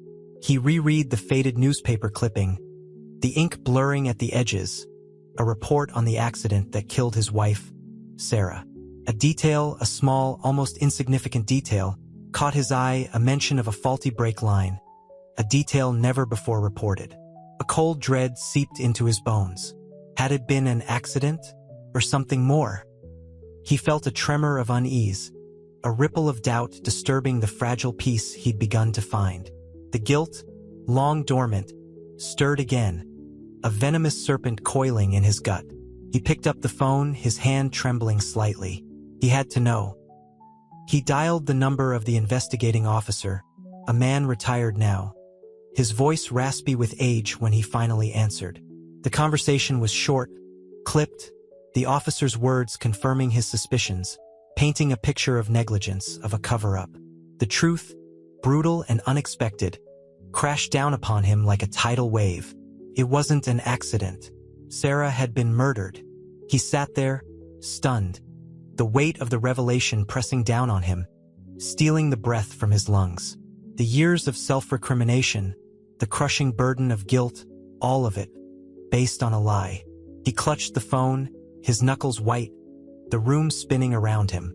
The carefully constructed walls of his grief crumbled, revealing the raw, bleeding wound beneath. The sunlight, once a comforting presence, now felt like a spotlight, exposing his deepest vulnerability. He sank into his chair, the enormity of the revelation threatening to overwhelm him. The relief, sharp and unexpected, mingled with the pain, a potent cocktail of emotions that left him breathless and shaken. He needed Elias. He needed someone to share this unbearable weight with.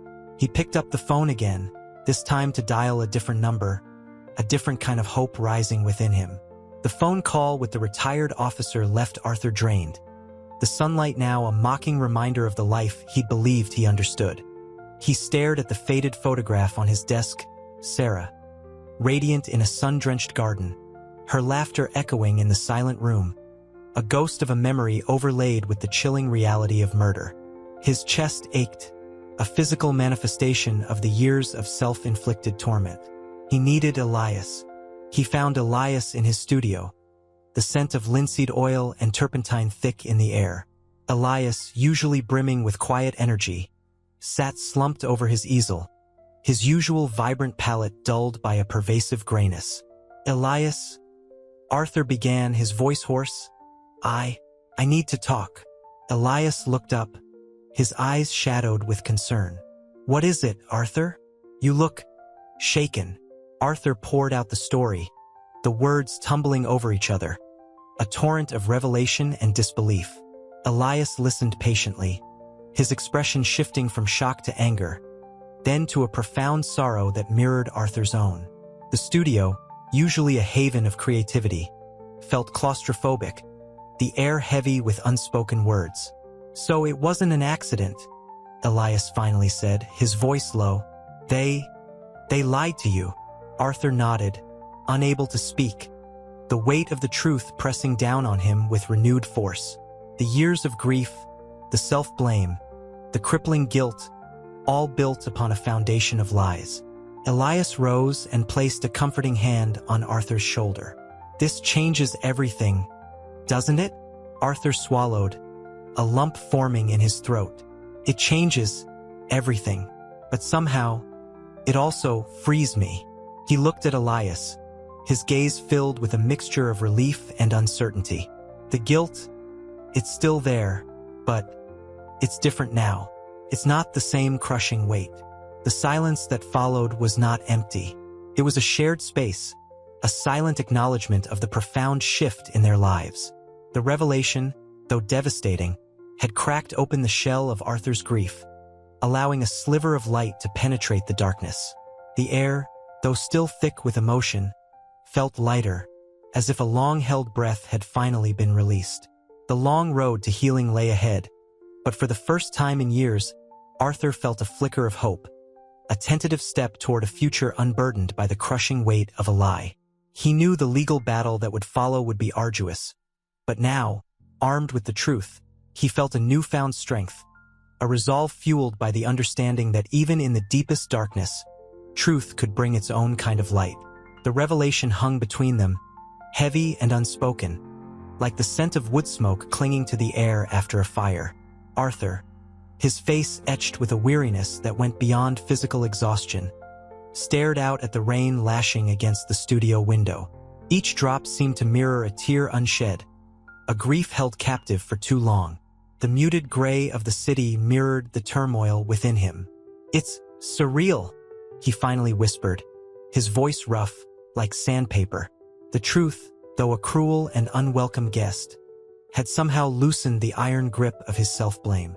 Elias, sensing his vulnerability, moved closer, his hand resting lightly on Arthur's shoulder. The gesture was simple, but its warmth was a balm to Arthur's raw soul. The studio, usually a vibrant space bursting with color, felt strangely subdued, the silence punctuated only by the rhythmic drumming of the rain. "I'm so angry," Elias said, his voice low and controlled, betraying the fury simmering beneath the surface. Angry at the lies, the deception, the way they stole your years, your peace. Arthur nodded slowly, his gaze distant, lost in the swirling memories of a life lived under a false pretense. The years of self-recrimination, the endless cycle of guilt, now seemed absurd, a cruel joke played by fate. The weight of it, however, still lingered. But what now? Arthur asked, his voice barely audible. The question hung in the air, unanswerable, yet pregnant with the weight of a future yet unwritten. Elias squeezed his shoulder gently. "We fight," he said, his voice firm, a promise whispered in the face of uncertainty. "We fight for justice, for your peace, for Sarah's memory." A flicker of something akin to resolve sparked in Arthur's eyes. It was faint, a fragile ember in the ashes of his despair, but it was there. He looked at Elias, his gaze filled with a gratitude that transcended words. He had found an ally, a friend, in this unexpected place, this unexpected man, a beacon in the storm of his shattered life. The rain continued to fall, washing away the grime of years, clearing the path toward a future he could barely imagine, yet dared to hope for. The road ahead was long and arduous, the scars of the past deep and enduring, but for the first time in a long time, Arthur felt a stirring of hope, a whisper of something akin to peace. The sterile scent of antiseptic hung heavy in the air, a stark contrast to the opulent floral arrangements adorning Arthur's hospital room.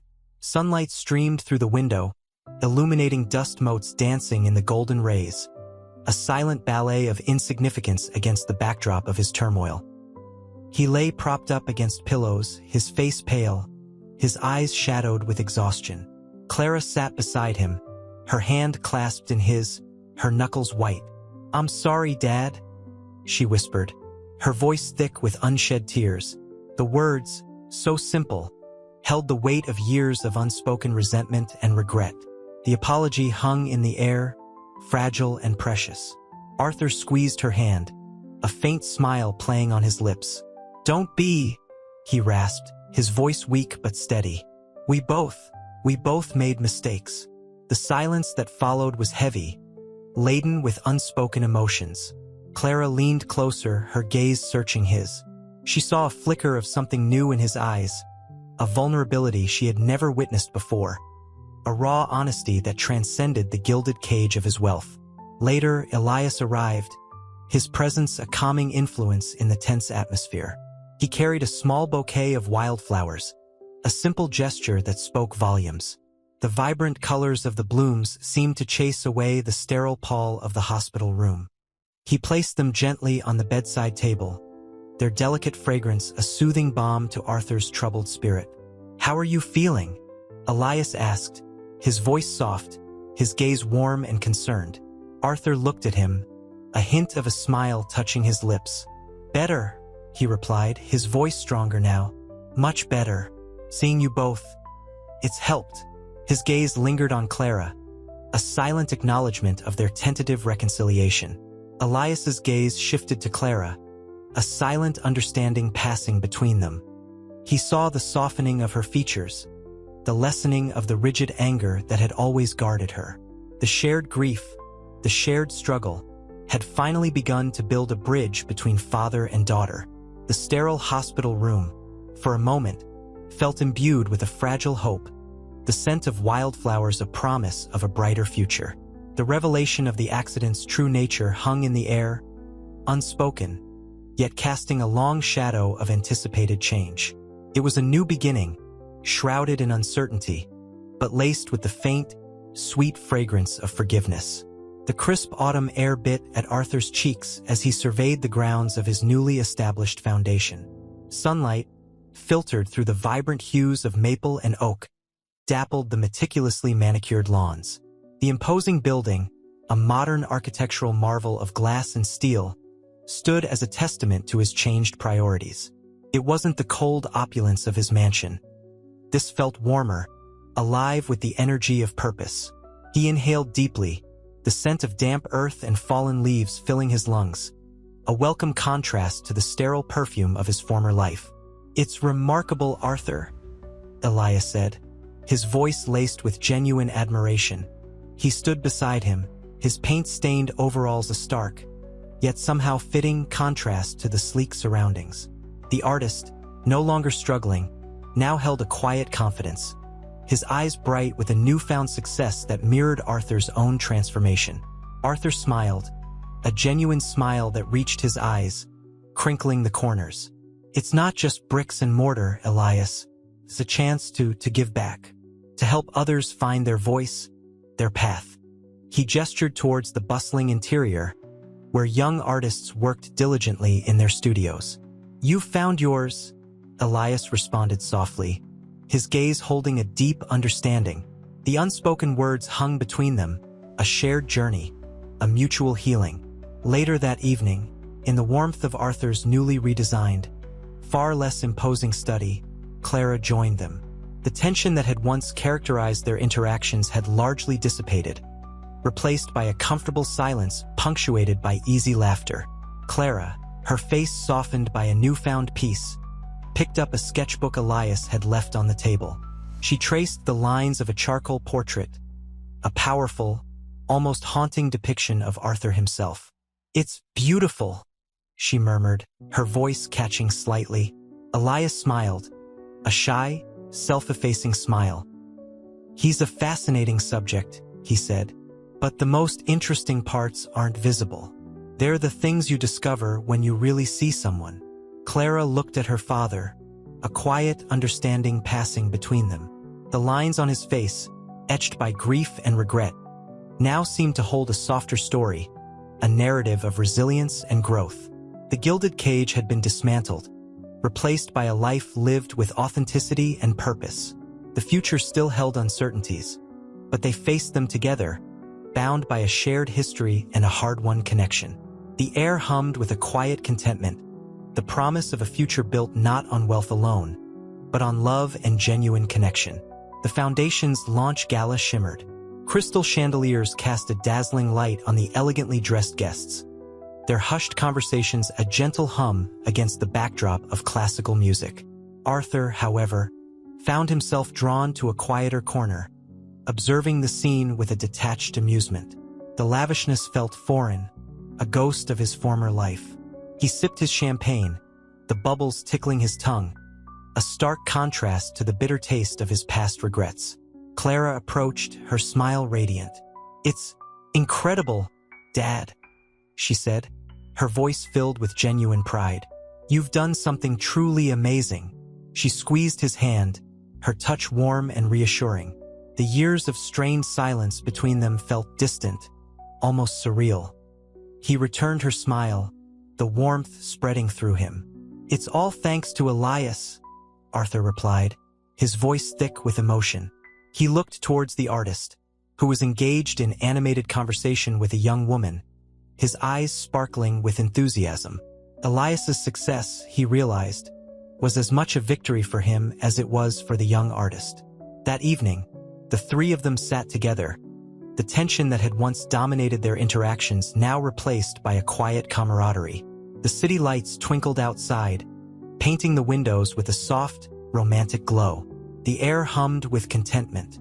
Clara, leafing through a photograph album, stumbled upon an old picture of her mother. A shadow fell over her face, the memory of her loss momentarily eclipsing their newfound happiness. Arthur reached out, his hand covering hers. "She would have been so proud," he whispered, his voice hoarse with emotion. His eyes, usually guarded and distant, were now filled with a gentle sorrow. It was a sorrow tempered by acceptance, a testament to his journey of healing. Elias, ever perceptive, leaned forward. "She lives on in you both," he said, his voice soft yet firm. "In the strength you've found, in the love you share." He spoke with such quiet authority, such quiet understanding, that his words served as a balm to both their hearts. A sudden tremor in the building shook them from their reverie. A collective gasp rippled through the room. The cheerful ambience vanished, replaced by a nervous tension. Arthur, his initial calm disrupted, felt a familiar wave of unease wash over him. This wasn't just a minor earthquake. It felt ominous, a premonition of trouble. The gala, once a celebration, was now tinged with anxiety. The foundation, his new life, seemed suddenly vulnerable. The celebratory music seemed to fade into a low, ominous drone.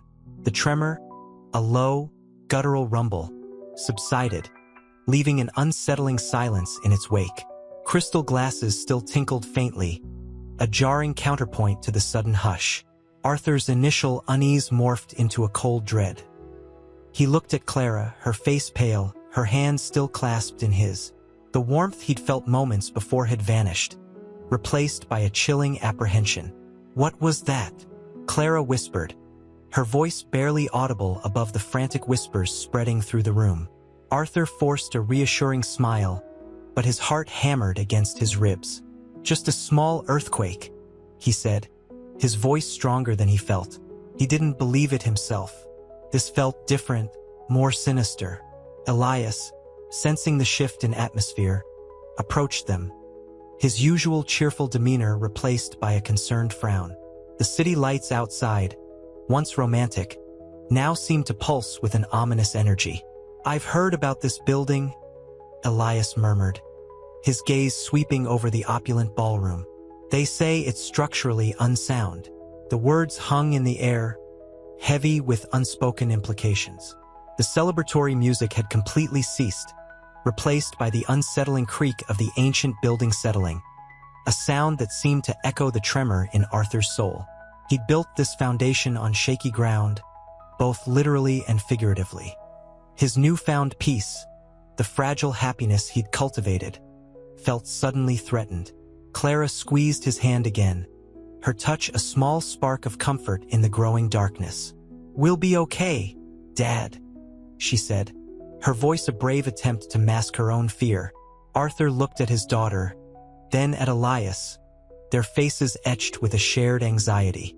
The glittering gala, the symbol of his redemption, had transformed into a scene of rising panic. The opulent surroundings, once a source of pride, now felt like a gilded cage, trapping them in a growing sense of foreboding. The foundation, his legacy, his attempt to atone for the past, was under threat. The tremor wasn't just a physical event. It was a symbol, a warning. His journey was far from over. The fight for his future, for his family, had just begun. The next morning, sunlight streamed through the arched windows of Arthur's study, illuminating dust motes dancing in the golden rays. The opulent room, usually a sanctuary of quiet contemplation, felt different. A palpable tension hung in the air, a residue of the previous night's fear. Arthur sat at his massive mahogany desk, the tremor's memory a cold knot in his stomach. He pushed aside the blueprints for the foundation, the weight of responsibility pressing down on him. Clara entered, her face still pale but her eyes holding a newfound resolve. "Dad," she began, her voice low, "I've been thinking about last night, about Elias's warning." Arthur sighed, rubbing his weary eyes. "It's more than just the building, Clara. It's everything." He gestured vaguely around the room, encompassing the gilded cage of his life. "We need a plan," Clara said, her voice firm. "We can't just let this threat destroy everything you've built."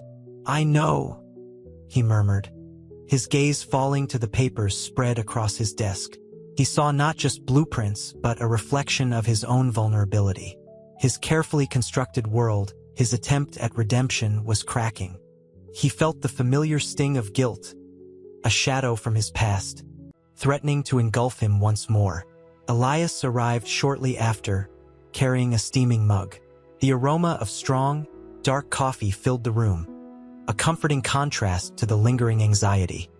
He placed the mug before Arthur, his hand lingering for a moment on the desk. "I've done some research," he said quietly, his eyes filled with concern. "The structural issues are serious, but there might be a solution." He presented Arthur with a folder containing reports and engineering assessments. Hope flickered in Arthur's chest. "There's hope?" Clara asked, a hint of disbelief in her voice, her eyes searching Arthur's for reassurance. Arthur nodded, a small, hesitant movement. The weight on his shoulders remained, but it felt slightly less crushing. The tremor had revealed the fragility of his newfound happiness, but it had also ignited a stronger, more determined resolve within him. The fight for his foundation, for his family, was not over, but the battle lines were clearer now. He looked at his daughter and his friend, their faces a beacon of shared purpose in the face of adversity. The fight, he knew, would be worth it. The warmth of the afternoon sun slanted through the conservatory's glass roof, illuminating dust motes dancing in the golden light. Clara, perched on a plush chaise lounge, idly traced patterns on the intricate Persian rug with her fingertip. The air hummed with the gentle thrum of the fountain, a counterpoint to the quiet anxiety that still clung to her. She glanced at her father, seated at a small table, meticulously examining a photograph, a faded image of her mother, radiant in a summer dress. A faint smile played on his lips, a fragile thing easily extinguished. "She loved this place," Arthur murmured, his voice barely above a whisper, his gaze lost in the image. The years had etched lines around his eyes, a testament to his grief, but there was also a newfound softness, a gentleness that had been absent for so long. Clara nodded, her throat tightening. "I remember," she said softly, a memory surfacing, her mother's laughter echoing through the conservatory, her hand gently guiding Clara's as they planted a tiny sapling. The memory warmed her, a stark contrast to the coldness that had defined their lives since. "She would have been proud," Arthur said, finally looking up, his eyes meeting hers. "Of you, of what you've become." The words seemed to cost him an effort, a vulnerability that made Clara's heart ache. She saw the weight of his past, the burden of his guilt, still etched into his features. But it was lighter now, the shadows less dense. "And of Elias," Clara added, her voice barely audible, a subtle shift in her tone hinting at the growing bond between her father and Elias. The subtle tremor in her voice spoke volumes of her own evolving feelings towards this unexpected friendship. The conservatory's serene atmosphere suddenly felt charged with unspoken sentiments. The delicate scent of roses, usually comforting, now felt heavy with a mix of hope and uncertainty. Arthur smiled, a genuine smile this time, one that reached his eyes and warmed Clara's heart. "He's remarkable, isn't he?" he admitted, his voice laced with gratitude. The simple words, and his softened gaze, were a powerful affirmation of the change in him and their rekindling relationship. The golden light seemed to deepen in its warmth, reflecting the fragile but growing warmth between father and daughter. The threat to the foundation loomed, a dark cloud on the horizon. But in this moment, basking in the gentle afternoon sun, they found solace in their burgeoning connection. The fight ahead felt daunting, but with shared strength and newfound unity, hope glowed brightly between them. The scent of linseed oil and turpentine hung heavy in the air of Elias's tiny studio, a stark contrast to the opulent fragrances of Arthur's mansion. Sunlight streamed through the grimy window, illuminating dust motes dancing in the golden beams. Elias, his brow furrowed in concentration, meticulously applied a final layer of paint to a canvas depicting a vibrant cityscape. He'd been working late, lost in the rhythmic swish of his brush, his anxieties momentarily forgotten in the creative flow. Arthur, seated on a worn wooden stool, watched in quiet admiration. The studio, a world away from his mansion's sterile elegance, felt strangely comforting. He saw in Elias's focused intensity a reflection of his own burgeoning passion for life, a passion he'd almost forgotten existed. The quiet hum of the city outside, a distant siren wail, were a lullaby compared to the echoing silence of his grief-stricken past. "It's breathtaking," Arthur finally murmured, his voice rough with emotion. Elias looked up, a hesitant smile touching his lips. "Thank you, Arthur. It's a view from my old apartment building." Before, he trailed off, the unspoken ending hanging heavy in the air, before his financial struggles forced him to move to a smaller, less inspiring space. Arthur nodded, understanding the unspoken. He saw in Elias's art not just skill, but a resilience, a tenacity that mirrored his own slow, painful recovery. He reached for his wallet, then hesitated. This wasn't about money anymore. The foundation. The paperwork is almost finalized, Arthur said, the words feeling strangely liberating. We can officially start accepting applications next week.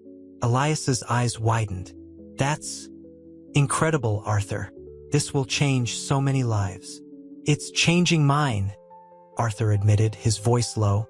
He met Elias's gaze, the years of emotional repression melting away, replaced by a newfound vulnerability. He saw not just an artist, but a friend, a confidant, a vital part of his journey to healing. The weight of his past still lingered, a shadow at the edge of his vision, but it was receding, losing its oppressive power. The light of a new dawn spilled into his heart, warm and hopeful. The threat to the foundation still loomed, a potential storm on the horizon. But for now, amidst the scent of paint and turpentine, Arthur found solace, a quiet strength in the burgeoning friendship that promised a future beyond his gilded cage. The warmth of the late afternoon sun slanted through the expansive bay window of Clara's newly renovated apartment, a far cry from the cold, formal elegance of her father's mansion. Sunlight glinted off the polished wood floors, highlighting the playful scatter of paintbrushes and canvases. Clara, humming softly, adjusted a vibrant still life, a gift from Elias. The scent of fresh paint mingled with the aroma of brewing coffee, a comforting blend of creativity and domesticity. A framed photograph on the mantelpiece caught her eye, a candid shot of her, her father, and Elias laughing together at a gallery opening. It was a stark contrast to the sterile, formal portraits that once dominated the mansion's walls. A gentle knock interrupted her thoughts. It was Elias, his usual cheerful demeanor slightly subdued. He carried a large portfolio under his arm. "Clara," he said, his voice quieter than usual, "I wanted to show you something." He placed the portfolio on the coffee table, his fingers tracing the embossed leather. He opened it, revealing a series of canvases depicting scenes from Arthur's life, his wife, their younger selves, moments of shared happiness captured in expressive strokes. They weren't meticulously realistic, but they conveyed an emotional truth. Clara's eyes welled up. "Elias," she whispered, her voice choked with emotion. "These are beautiful." She reached out, her fingers gently brushing the canvas depicting her mother's radiant smile, a memory she'd almost forgotten. "Arthur commissioned them," Elias explained softly, his own eyes mirroring her emotion. "He wanted to remember, to heal." A silence fell between them, thick with shared understanding. The shared grief, the slow, painstaking process of healing, the unwavering support of their friendship. Clara looked at the paintings, a kaleidoscope of bittersweet memories. She saw her father's love for her mother, a love she'd felt was lost forever. Now, she saw it reborn, tempered by sorrow, yet stronger for having survived it.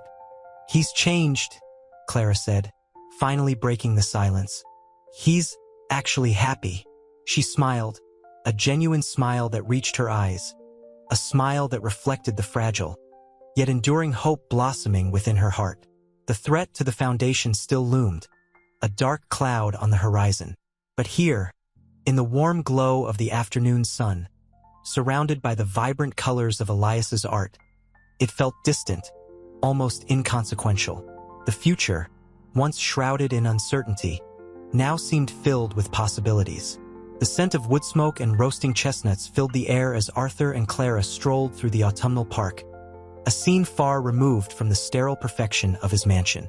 Leaves, crimson and gold, crunched underfoot, a comforting counterpoint to the quiet conversation unfolding between them.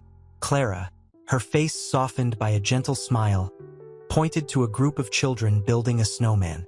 "Remember doing that?" she asked, her voice laced with a bittersweet nostalgia. Arthur chuckled, a genuine sound that resonated with years of suppressed emotion. "Indeed," he said, his gaze lingering on the children's playful antics. "Though our snowmen were rather ambitious." A shared memory, tinged with sadness, yet laced with warmth. He squeezed her hand, a simple gesture imbued with affection he'd once withheld. The weight of past regrets seemed to lighten with each shared laugh, each whispered reminiscence. Later, nestled in comfy armchairs by a crackling fireplace in Clara's apartment, the quiet hum of contentment filled the space. Arthur, cradling a steaming mug of hot chocolate, watched Clara sketch in her notebook, her brow furrowed in concentration.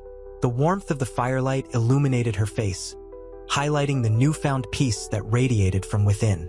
He felt a profound sense of contentment, a far cry from the isolated despair of his past. The threat to his foundation remained, a shadow looming on the horizon. But in this moment, surrounded by the love and support of his daughter, it felt less daunting, a challenge to be faced, not a crushing weight. He reached out, gently touching her hair. "You know," he murmured, his voice thick with emotion, "I never thought I'd find this happiness again." Clara looked up, her eyes sparkling with unshed tears. "It's beautiful, Dad," she whispered, her voice catching in her throat. "Us." The word hung in the air, a testament to their hard-won reconciliation, a promise of a brighter future. The vibrant hum of the gallery opening buzzed around Elias, a stark contrast to the quiet intensity of his own work. He stood beside a canvas bursting with color, a landscape reflecting the newfound peace he'd found in Arthur's life, a peace subtly mirrored in his own art. The scent of expensive wine and anxious anticipation hung heavy in the air. Arthur, looking remarkably rejuvenated, moved through the crowd, a gracious host despite the nervous energy that flickered beneath his calm exterior. "It's breathtaking, Elias," Arthur murmured, his voice low, his hand resting briefly on Elias's shoulder. The touch, light but meaningful, conveyed a depth of affection that surprised even Elias. He felt a warmth spread through him, a gratitude that transcended words. "Thank you, Arthur," Elias replied, his own voice thick with emotion. He looked at the painting, at the way the light caught the brushstrokes, a reflection of the light that had entered his own life. He noticed Clara, laughing easily with a group of people, a stark contrast to the withdrawn girl he'd first met. The transformation in her was as striking as the one in her father. Later, under a sky dusted with stars, Arthur and Elias shared a quiet drink on Arthur's terrace. The city lights twinkled like fallen stars below. The silence between them wasn't awkward. It was comfortable, a testament to the unspoken understanding that had blossomed between them. "I never thought I'd see this," Arthur sighed, swirling the amber liquid in his glass. "Your success. It feels like a vindication, somehow." Elias smiled, a quiet, knowing smile. "It's a testament to your belief in me, Arthur. And your foundation," he added. "It's changing lives." Arthur nodded, his gaze distant, lost for a moment in thought. Then, a shadow crossed his face. "There's trouble, Elias, with the foundation, a significant threat." His voice hardened, the lightness gone. The threat, he explained, involved a powerful businessman who was using underhanded tactics to undermine the foundation's efforts, trying to absorb it into his own corporate empire. The threat hung in the air between them, a chilling note in the harmonious symphony of their evening. The weight of responsibility settled heavily on Arthur's shoulders, but this time, the weight felt different. He wasn't alone. He had Elias, he had Clara, and he had the strength drawn from his past struggles. He wouldn't let this challenge break him. He would fight for what he'd built, for the lives touched by his foundation, for the future he had fought so hard to create.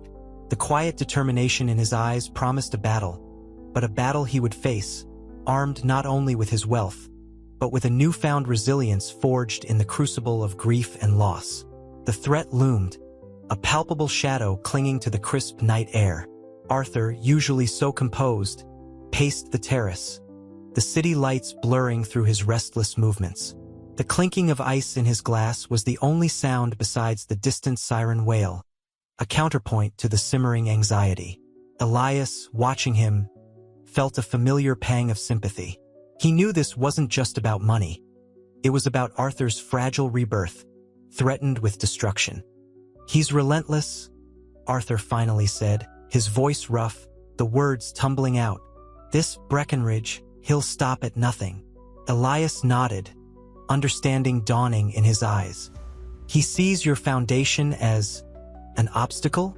More than that, Arthur admitted, running a hand through his hair, the gesture betraying his inner turmoil. He sees it as a weakness, a vulnerability he can exploit. He wants to control the narrative, to rewrite the story of how I use my wealth. He paused, staring into the vast cityscape, its glittering lights reflecting in his troubled gaze. He doesn't understand what it means to me, to us. A silence settled between them, heavy with unspoken emotions. The scent of jasmine, usually so calming, felt sharp and intrusive tonight. Elias reached for his glass, the cool smoothness a small comfort against the rising tension. He had witnessed Arthur's journey, from shattered grief to cautious hope, and the thought of seeing it all unravel was unbearable. "But you've built something real, Arthur," Elias said softly, his voice firm despite the tremor of concern in his heart. "Something that can't be bought or stolen." He gestured around at the twinkling lights. "Look at this, Arthur. Look at what you've created." Arthur turned, a flicker of his old self, the arrogant, detached millionaire, momentarily surfacing.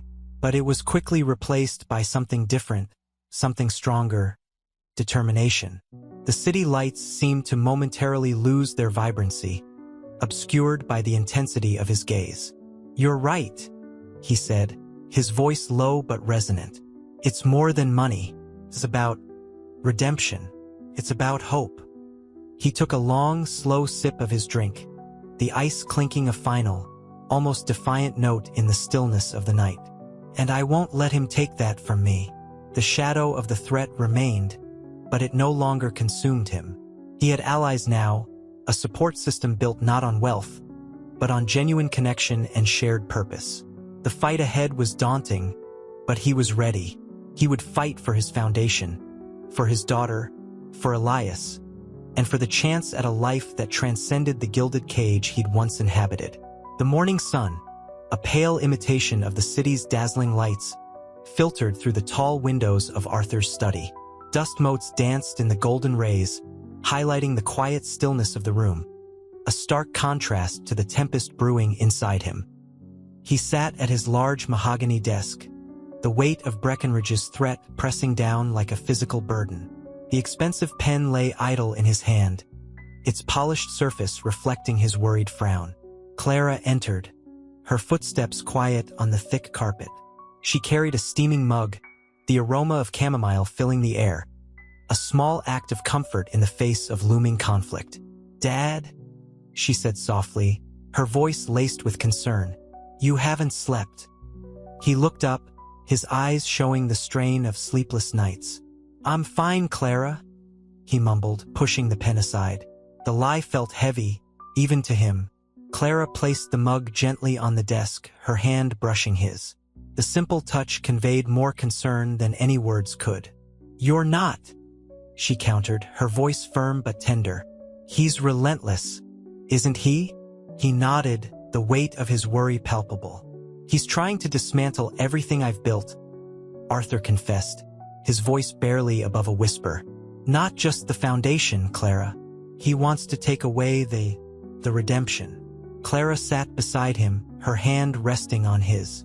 "He won't succeed," she said, her voice full of unwavering support. "We won't let him." A sudden chime from his phone broke the quiet intensity. Arthur picked it up, his face falling as he read the message. He showed it to Clara.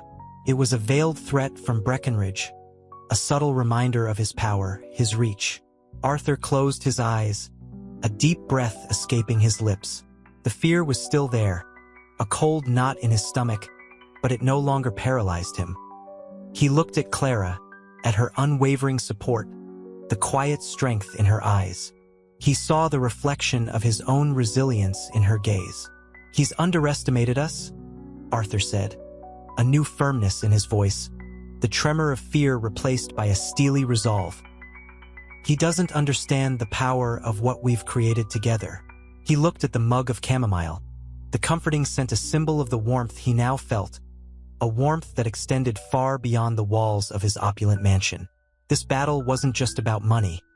It was about the future, about the hope they had painstakingly built together.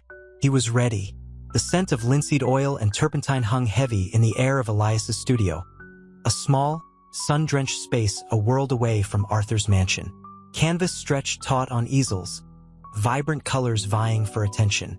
Elias, his brow furrowed in concentration, worked with a practiced hand, the brushstrokes fluid and deliberate. He was painting a cityscape, the buildings rendered in a style both realistic and dreamlike. The scene hummed with a quiet energy. A half-finished portrait of Clara sat on an adjacent easel, her bright eyes capturing the artist's talent. A soft knock echoed, followed by Arthur's hesitant entry. He stood awkwardly in the doorway, the polished leather of his shoes seeming out of place on the worn wooden floor. The contrast between the opulence he represented and the humble simplicity of the studio was stark. Elias, Arthur began, his voice low. I wanted to see how things were progressing. Elias smiled, setting down his brush. It's coming along, he replied, gesturing towards the cityscape. The foundation grant has made all the difference. Arthur nodded, his gaze lingering on the portrait of Clara. A wave of emotion washed over him, guilt, gratitude, a tentative hope. He cleared his throat. She's mentioned she's enjoyed the classes. Said you've been a good influence. She's a talented young woman, Elias said warmly. It's a pleasure working with her. He paused, studying Arthur's face. And you, Arthur? How are you feeling? Arthur hesitated. The weight of Breckenridge's threat pressed down on him still, but it felt less crushing, less absolute. He felt a flicker of strength, born not from his wealth but from the quiet support of his daughter and his friend. Better, he said, the word carrying more conviction than he'd expected. Better than I've felt in years. This foundation, it's more than just money, Elias. It's a rebirth. He met Elias's gaze, his eyes reflecting a newfound clarity, a sense of purpose that went beyond his material possessions. The fear remained, a shadow at the edges of his contentment, but it no longer dominated his world. The future, though uncertain, felt hopeful, infused with the richness of genuine human connection. The mahogany boardroom, usually gleaming under the sterile light, felt oppressive. Dust motes danced in the single shaft of afternoon sun slicing through the heavy drapes. Arthur sat at the head of the table, the polished surface reflecting his grim face. Across from him, Breckenridge, a man whose smile never reached his cold eyes, leaned back, a smugness clinging to him like expensive cologne. The air thrummed with unspoken threats. The foundation, Breckenridge began, his voice a low purr, is attracting unwanted attention, investigations, questions. Arthur steepled his fingers, his knuckles bone white. I'm aware, he replied, his voice controlled but tight. The weight of the accusations, misappropriation of funds, shady dealings, pressed down on him. He'd built the foundation on honesty, a testament to his changed life, and the thought of it crumbling felt like a betrayal. This isn't just some disgruntled artist, Breckenridge continued, his tone hardening. This is serious, Arthur. Very serious. You need to be prepared for. He paused, letting the threat hang heavy in the air. Consequences. Arthur met his gaze, a flicker of defiance in his eyes. He'd faced worse. The years of grief and self-imposed isolation had hardened him, but the connection he'd found with Elias and Clara had softened the edges. This fight was different. This was about more than his money. It was about the future he'd painstakingly built. The future he wouldn't let Breckenridge destroy. I'll handle it, Arthur said, his voice stronger now, carrying a hint of steel. The faint scent of old books and leather from his chair was oddly comforting.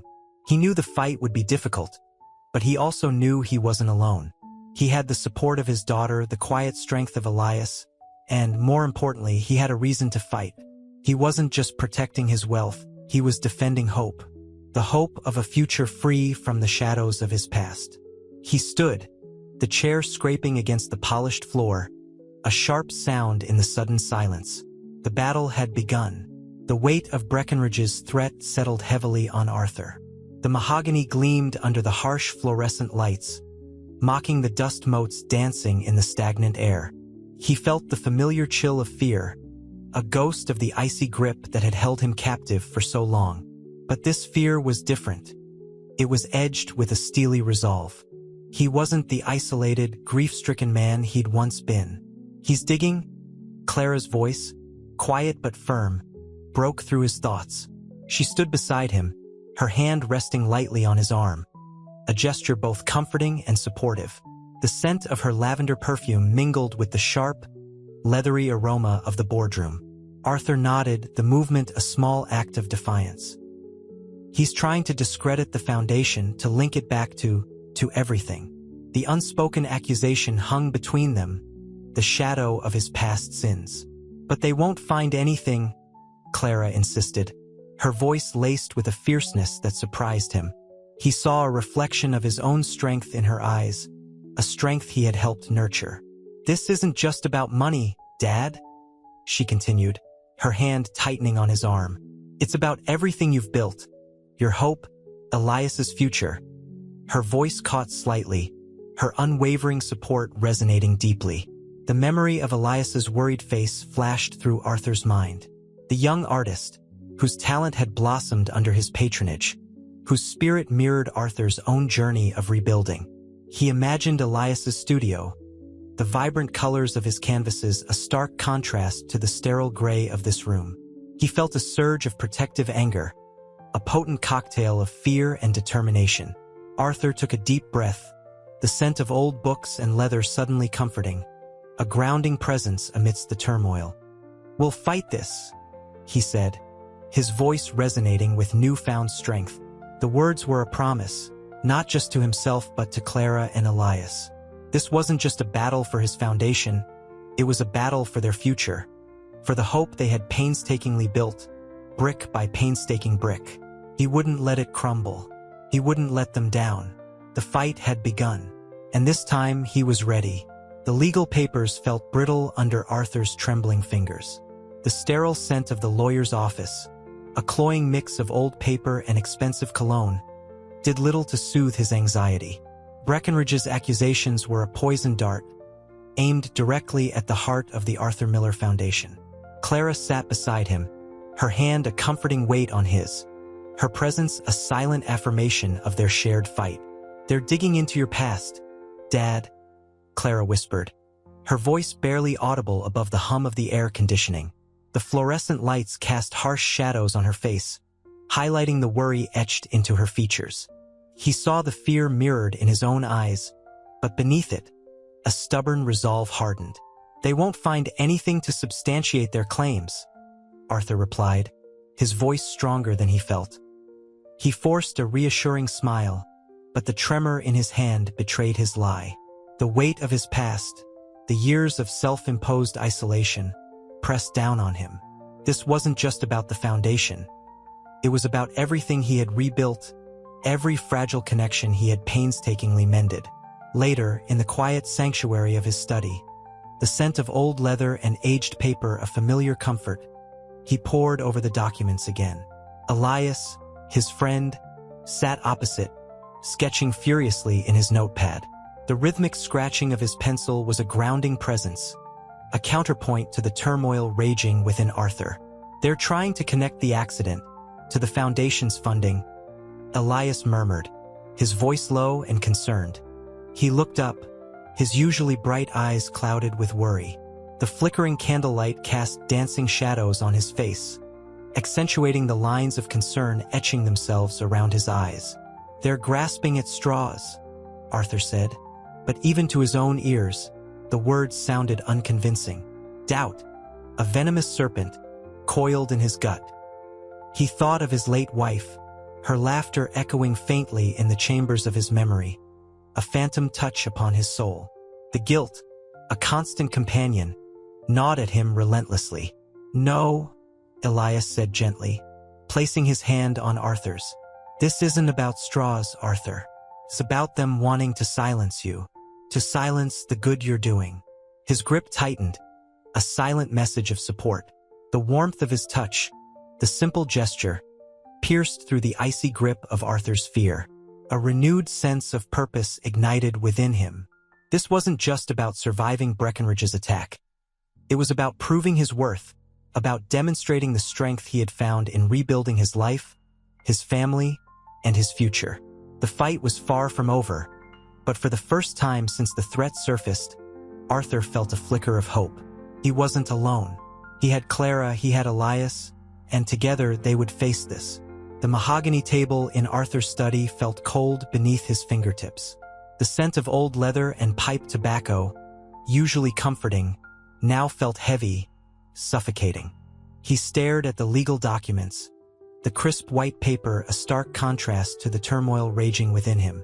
Clara, ever watchful, sat opposite, her concern etched deeply into her face. The fire crackled merrily in the hearth, casting dancing shadows on the walls, but offering little warmth to the chill that settled in Arthur's bones. "They're relentless, Dad," Clara said softly, her voice laced with worry. She reached across the table, her hand covering his. The simple touch was a lifeline, a grounding presence in the storm. Arthur squeezed her hand. "I know, sweetheart, but we won't let them win."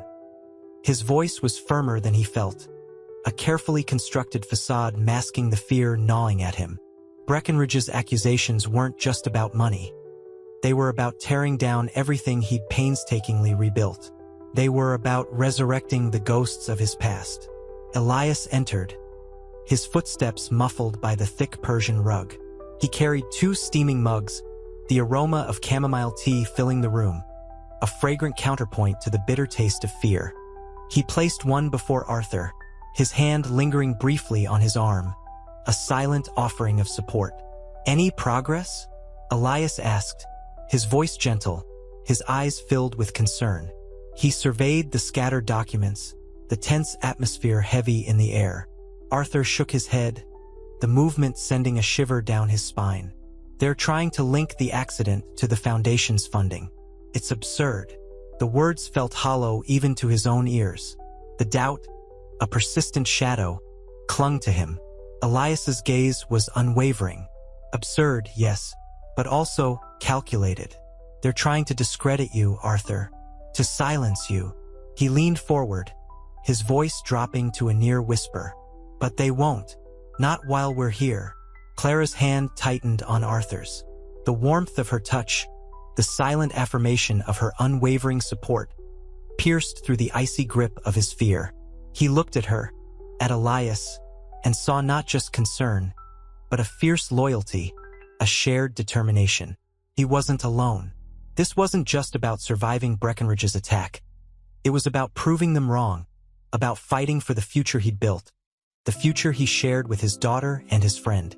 The fight was far from over, but for the first time, the fear began to recede, replaced by a nascent, stubborn hope. The scent of rain-washed earth mingled with the crisp air as Arthur stepped onto the foundation's patio. The newly planted cherry trees, fragile yet resilient, swayed gently. Breckenridge's attack had shaken him, but hadn't broken him. He'd spent the last few days strategizing, poring over financial statements, consulting lawyers, the weight of the accusations pressing down. Clara joined him, her presence a quiet reassurance. "They're digging deep, Dad," she said, her voice low, a thread of worry woven into its fabric. The setting sun cast long shadows across the manicured lawn. "They're desperate," Arthur countered, trying to sound more confident than he felt. He touched the smooth bark of a young tree, the rough texture grounding him. "They're afraid of what we're building." Elias emerged from the main house, a steaming mug in each hand. "Hot chocolate," he announced, his smile a beacon in the gathering dusk. "The best antidote to legal battles." The 3 of them stood together, sharing the warmth of the drinks and the unspoken strength of their shared bond. The threat loomed, a tangible presence, but it no longer held the same power. They'd faced worse, surmounted greater odds. Arthur felt a familiar surge of gratitude for his daughter and his friend, a warmth spreading through him, melting the icy grip of fear. "We'll fight this, Arthur," Elias said, his voice firm, his eyes filled with unwavering support. We'll prove them wrong.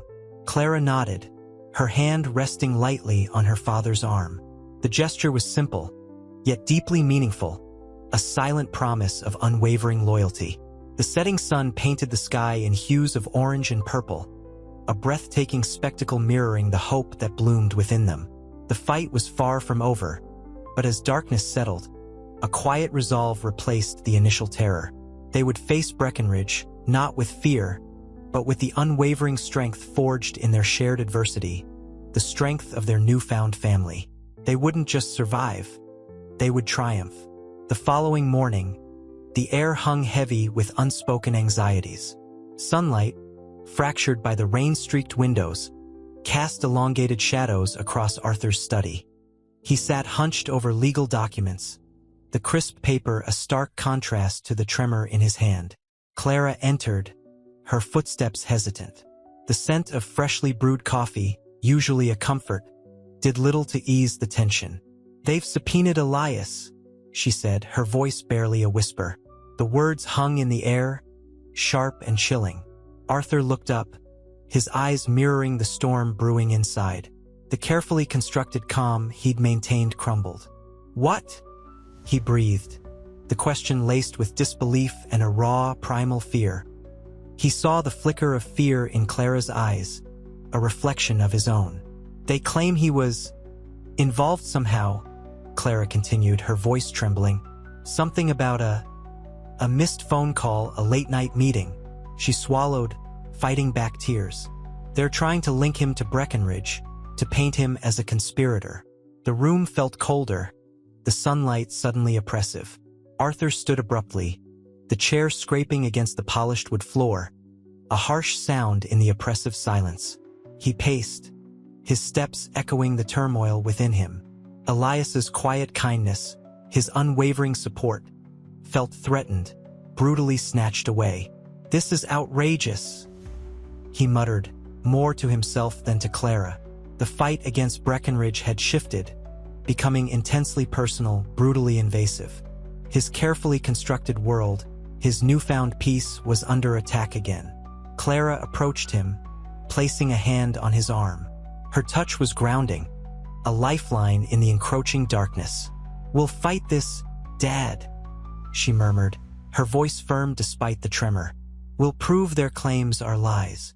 Her unwavering support was a beacon, cutting through the suffocating fear. Arthur nodded, a silent promise echoing in the shared gaze. The fear remained, a sharp, persistent pain, but it was tempered now by a fierce determination, a bond strengthened by adversity. They would face this together.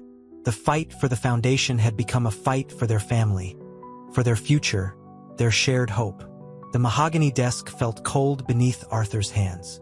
The scent of old paper and leather, usually comforting, now felt suffocating. He stared at the subpoena, the stark black lettering blurring through a sudden film of tears. Clara's words echoed in his ears. "They're trying to link him to Breckenridge." The casual cruelty of it stunned him. Elias, his gentle friend, entangled in this web of deceit. He stood, pacing the length of the room, the polished floor gleaming under the harsh glare of the afternoon sun. The expansive windows, usually showcasing the breathtaking vista, now felt like prison bars. Outside, the wind howled, a mournful counterpoint to the turmoil within him. "He wouldn't," Arthur whispered, the words catching in his throat. He felt a familiar tightening in his chest, the phantom pain of his wife's loss resurfacing, sharper than ever. This wasn't just a legal battle. It was a personal assault, threatening to tear apart everything he'd painstakingly rebuilt. Clara sat quietly, her gaze fixed on the swirling patterns of the Persian rug. The silence was heavy, punctuated only by the rhythmic creak of the old house settling. He knew she was hurting too, sharing the weight of this new threat. He walked over, his steps hesitant.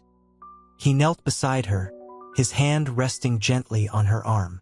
The familiar warmth of her presence, usually a solace, was now overshadowed by a shared fear. "We'll find a way," he murmured, his voice thick with unshed tears. He saw a flicker of hope in her eyes, a mirrored determination. This wasn't just about protecting Elias. It was about protecting their fragile peace, their carefully mended family. "We have to," Clara replied, her voice low but resolute, "for Elias and for ourselves." Her hand covered his, a silent pact of strength and shared resilience. The fight had begun, and this time the stakes were higher than ever. They would face the storm together, their bond fortified by adversity, their love the only true refuge in the brewing tempest. The air in Arthur's study crackled with unspoken accusations. The scent of aged leather and polished mahogany couldn't mask the underlying tension. He paced, the Persian rug a muted whisper beneath his restless feet. Outside, the late afternoon sun cast long shadows, painting the sprawling grounds in hues of amber and amethyst, a beautiful backdrop to the ugliness unfolding within. "It's absurd," Arthur finally exploded, his voice raw. "They're twisting things, making connections where none exist." Clara, perched on the edge of a velvet armchair, met his gaze. Her eyes, usually bright with a newfound warmth, were clouded with worry. "But Dad, the evidence. Circumstantial," he interrupted, his voice tight. "Fabricated, probably by someone with a vested interest in seeing Elias fail." He ran a hand through his thinning hair, the gesture betraying the depth of his anxiety. The weight of his wealth, usually a shield, felt like a lead apron now, suffocating him. He stopped pacing, his shoulders slumping. "I won't let them ruin him," he said, quieter now, the anger giving way to a fierce protectiveness. "Not after all he's done for me, for us." Clara rose, her movements deliberate, crossing the room to place a comforting hand on his arm. The simple touch sparked a wave of gratitude through him, a silent acknowledgement of their shared vulnerability. "We'll fight this, Dad," she whispered, her voice a firm counterpoint to his rising panic. Together, the unspoken promise hung in the air, a fragile bridge built across the chasm of their past. The mahogany desk, once a symbol of Arthur's isolation, now felt like a shared battle station, a testament to the strength forged in adversity. The fight was far from over, but in that shared gaze, in the quiet strength of their bond, a glimmer of hope flickered, brighter than the setting sun outside. They would face this together. The following morning, the courtroom felt like a glacial tomb.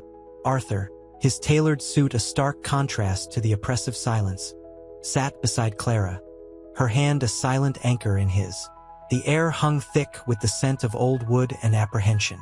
Elias, pale but resolute, sat at the defendant's table, his lawyer a whirlwind of whispered reassurances. The opposing counsel, a shark in a tailored suit, launched into a barrage of accusations, each word a carefully aimed dart. "Mr. Thorne," he boomed, his voice echoing through the cavernous space, "your philanthropic endeavors, a mere smokescreen to hide your unethical practices, wouldn't you agree?" Arthur felt a familiar wave of nausea. The meticulously crafted narrative, twisting his genuine efforts into a calculated scheme, felt like a personal betrayal. He glanced at Clara. Her jaw was clenched, her knuckles white against the armrest. He squeezed her hand, a silent promise of unwavering support. Elias, however, remained calm, his gaze steady despite the onslaught. He spoke quietly, his voice carrying an unexpected strength. "My art, my life, it's not about hiding anything. It's about creating something beautiful, something honest," he stated, his voice ringing with sincerity. The judge's gavel fell, sharp and decisive, punctuating the tension. The day unfolded like a slow, agonizing unraveling, a tapestry of legal jargon and carefully constructed lies. Arthur felt the weight of the situation pressing down on him, not just the legal ramifications, but the potential loss of his newfound purpose, the shattering of the fragile trust he'd built with Elias and Clara. During the lunch break, huddled in a sterile cafeteria, Arthur saw a flicker of doubt in Elias's eyes. "They're good," Elias admitted, his voice barely a whisper. "Really good." Arthur placed a comforting hand on his shoulder. "We'll fight this," Arthur said, his voice low and firm. "We'll expose their lies. He knew this wasn't just about money or reputation anymore. It was about the bond they had forged, the shared journey from despair to hope. The case was now a testament to the strength of that bond, a battle for the very essence of their connection. The weight of the courtroom's cold silence began to give way to the warmth of his resolve. The fight wasn't just for Elias, it was for the future they had built together. The courtroom's sterile air hung heavy with unspoken anxieties. Sunlight, filtered through dusty windows, cast long shadows across the polished mahogany. Arthur felt Clara's hand tighten in his. Her knuckles, bone-white, mirrored his own apprehension. Elias, across the room, sat ramrod straight, his usual easy smile replaced by a grim determination. The lawyer's accusations echoed, venomous barbs aimed at the heart of Arthur's foundation. "It was a sham, Mr. Thorne?" the lawyer sneered, his voice dripping with contempt. "A carefully constructed facade to mask your involvement." The words hung in the air, a poisoned dart aimed at the very core of Arthur's newfound purpose. He felt Clara's silent question, her gaze a poignant mixture of fear and unwavering support. He squeezed her hand, a silent reassurance, his heart a lead weight in his chest. "Objection!" Elias's lawyer's sharp cry cut through the tension. A small victory, a tiny crack in the wall of accusations. But the damage was done. The seed of doubt had been planted. During the lunch break, the sterile cafeteria offered little solace. The clatter of cutlery and hushed conversations formed a discordant symphony against the backdrop of their despair. Elias sat hunched over a lukewarm cup of coffee, his eyes reflecting the bleakness of the situation. "They're persuasive," Elias admitted, his voice barely above a whisper. The weight of the accusations bore down on him, threatening to crush his spirit. Arthur reached across the table, his hand covering Elias's. "We'll prove them wrong," he said, his voice firm despite the tremor in his hands. "We have the truth. We have each other." His words, a simple affirmation of their bond, held a power that transcended the legal battle. It was a testament to their shared journey, a reminder of the strength they had discovered together, a hope that ignited amidst the storm. The fight was no longer just for the foundation or for Elias's reputation. It was for the fragile connection that had blossomed in the midst of their shared adversity, a connection that felt more precious than any fortune. The afternoon sun cast long shadows across the courtroom floor, highlighting the dust motes dancing in the air. Arthur felt the cold seep into his bones, a chilling contrast to Clara's warm hand clasped tightly in his. Elias sat across the room, his usually bright eyes clouded with worry. The lawyer's relentless attack, a barrage of carefully chosen words, felt like a physical assault. "This wasn't charity, Mr. Thorne," the lawyer boomed, his voice echoing in the cavernous space.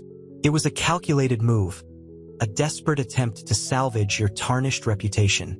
Arthur's jaw tightened.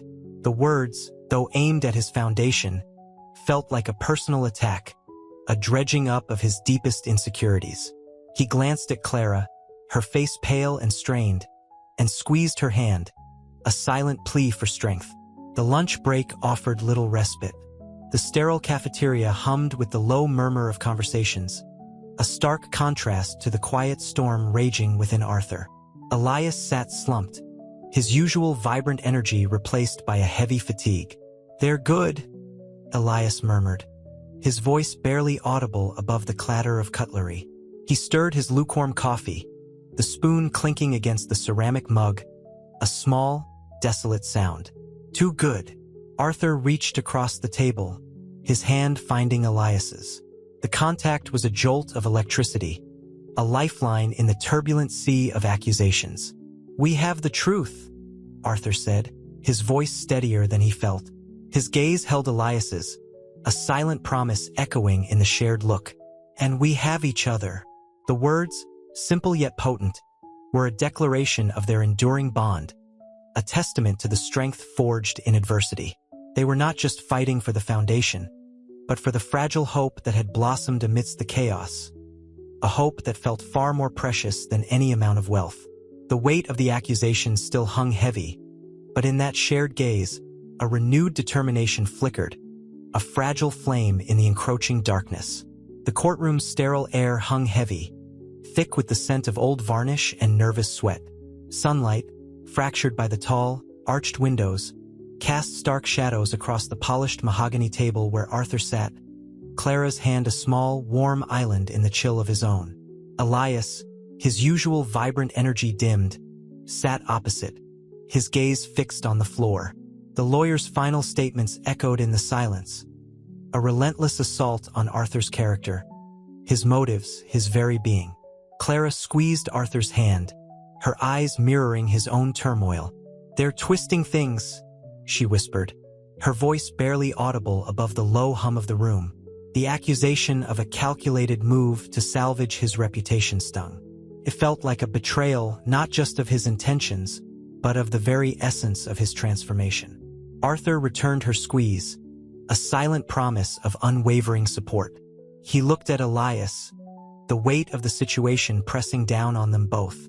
The artist's quiet strength, the shared burden of this fight, was a source of comfort in the suffocating atmosphere. The judge's gavel fell, sharp and decisive, slicing through the tension. A wave of relief washed over Arthur, though the verdict remained uncertain. He stood, his legs feeling weak beneath him, and walked towards Elias, their eyes meeting across the room. The unspoken understanding between them, forged in the fires of adversity, was more solid than any legal argument. The afternoon sun bathed the courthouse steps as they emerged, the crisp air a welcome contrast to the stifling courtroom. Elias, though visibly weary, held Arthur's gaze. "It'll be all right," he said, his voice hoarse but filled with genuine conviction. "They can't erase what we've done." Arthur nodded, a faint smile playing on his lips. The fight wasn't over, not by a long shot, but the shared strength, the unwavering belief in their cause, fueled a renewed determination. The journey had been arduous, filled with painful self-discovery and hard-won understanding, but the bonds they'd forged were stronger than ever. The future, though still uncertain, held the promise of a new beginning, built on a foundation of shared experience and unshakable trust. The weeks that followed were a blur of legal battles, tense meetings, and sleepless nights. The weight of the accusations pressed down on Arthur, a constant, suffocating pressure. He found solace only in the quiet moments with Clara and Elias, their shared worry a strange comfort in the storm. One evening, huddled around a crackling fire in Arthur's library, the vast room feeling intimate for once, Clara spoke, her voice trembling slightly. "Dad," she began, her eyes glistening, I'm proud of you." Arthur looked at her, truly saw her, the years of distance melting away, the harsh lines around her eyes, softened by a newfound understanding. He reached across the space separating them, his hand covering hers. "Me too, sweetheart," he whispered, his voice thick with emotion. The years of regret, the chasm of unspoken words, began to finally close. Elias, sketching in his worn leather-bound notebook, looked up, a gentle smile playing on his lips. "It's not just about winning, is it?" he said, his voice quiet but firm. "It's about what you've built, the good you've done." His words resonated deeply, a comforting balm to Arthur's anxiety. The scent of old books and wood smoke filled the air, a tangible representation of the sanctuary they'd created. The flickering firelight danced across their faces, highlighting the strength and resilience forged in the crucible of adversity. The battle wasn't over, the legal fight still loomed, but in this quiet sanctuary, surrounded by the warmth of his daughter and friend, Arthur found a strength he never knew he possessed. A strength born not of wealth, but of love, connection, and shared purpose. The fight was personal, a fight for the very soul of his transformation, a fight to prove that he wasn't just a wealthy man, but a man of integrity, compassion, and love. The victory, he knew, would be in the unwavering bond between them. The fight continued, but it no longer felt like a battle alone. The courtroom was a stifling box of polished wood and hushed whispers. Arthur, seated beside his lawyer, felt the weight of the accusations pressing down, a physical burden on his chest. The air hung thick with tension, the scent of old paper and nervous sweat clinging to the air. He glanced at Clara, her hand clasped tightly in his. Her unwavering gaze offered a silent strength, a lifeline in the turbulent sea of legal jargon and hostile stares. "Your Honor." The opposing counsel's voice, sharp and accusatory, sliced through the silence. "We maintain that Mr. Finch's charitable foundation is merely a smokescreen, a tax evasion scheme cleverly disguised as philanthropy." The words hit Arthur like a physical blow. He felt a surge of anger, a primal urge to lash out, but he controlled it, remembering Elias's quiet words from the firelit sanctuary. "It's not just about winning." He focused on Clara's hand, her unwavering support anchoring him. He squeezed it gently. He'd faced his past demons, confronted his grief, rebuilt his life. He wouldn't let this unravel at all. Later, outside the courthouse, the crisp autumn air was a welcome contrast to the suffocating atmosphere within. Sunlight glinted off the falling leaves, a fleeting beauty in the midst of the ugliness. Elias stood beside them, his arm around Clara's shoulders. "It went better than expected," Clara said, her voice still trembling slightly. "They couldn't find anything concrete." "They won't," Arthur declared, his voice stronger than he anticipated, "because there's nothing to find. This foundation, it's everything I believe in." The conviction in his voice surprised even himself. It was more than just words. It was the embodiment of his transformed self. Elias smiled, a knowing glint in his eyes. "Remember that painting we did together? The one with the sunrise? That's what this is, Arthur. A new beginning, a fresh start, painted with honesty and integrity." The warmth of Elias's words, the unwavering support of Clara, dispelled some of the lingering anxiety. The battle wasn't over, but Arthur felt a new kind of strength, a resilience forged not in wealth, but in love, in shared purpose, in the unwavering bond of friendship and family. The fight, he realized, had shifted its focus. It was no longer a battle for his reputation or his fortune. It was a fight for the soul of his transformation, a testament to the enduring power of human connection. The courtroom buzzed with the aftermath of the verdict, a resounding dismissal. Sunlight streamed through the tall, arched windows, illuminating dust motes dancing in the air, a fragile beauty mirroring Arthur's own precarious victory. He felt the lingering tremor of anxiety, a phantom limb ache from the ordeal. Clara squeezed his hand, her knuckles white. "It's over, Dad," she whispered, her voice thick with relief. Her eyes, usually bright with a guarded skepticism, held a warmth he hadn't seen in years. Arthur managed a weak smile. The relief was immense, a weight lifted from his shoulders, yet a quiet fear remained.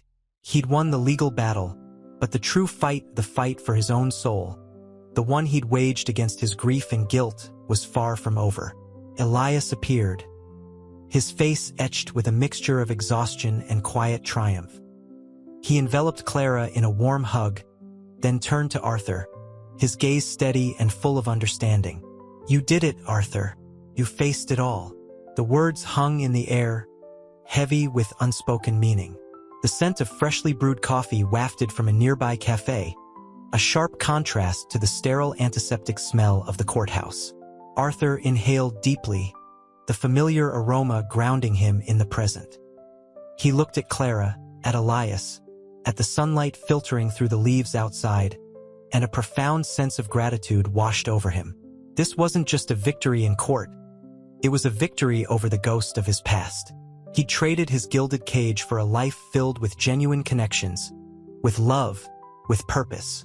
The wealth, once his refuge, was now a tool, a means to an end, a way to cultivate the very things he had lost. The journey had been brutal, but it had forged something resilient, something real, from the ashes of his sorrow. And as he walked away from the courthouse, hand in hand with Clara, with Elias walking alongside, he knew with unshakable certainty that this was truly a new beginning. The warm glow of the late afternoon sun cast long shadows across the meticulously manicured lawn. Arthur, Clara, and Elias sat on the patio, the scent of rosemary and lavender from the nearby herb garden mingling with the aroma of freshly baked bread from inside.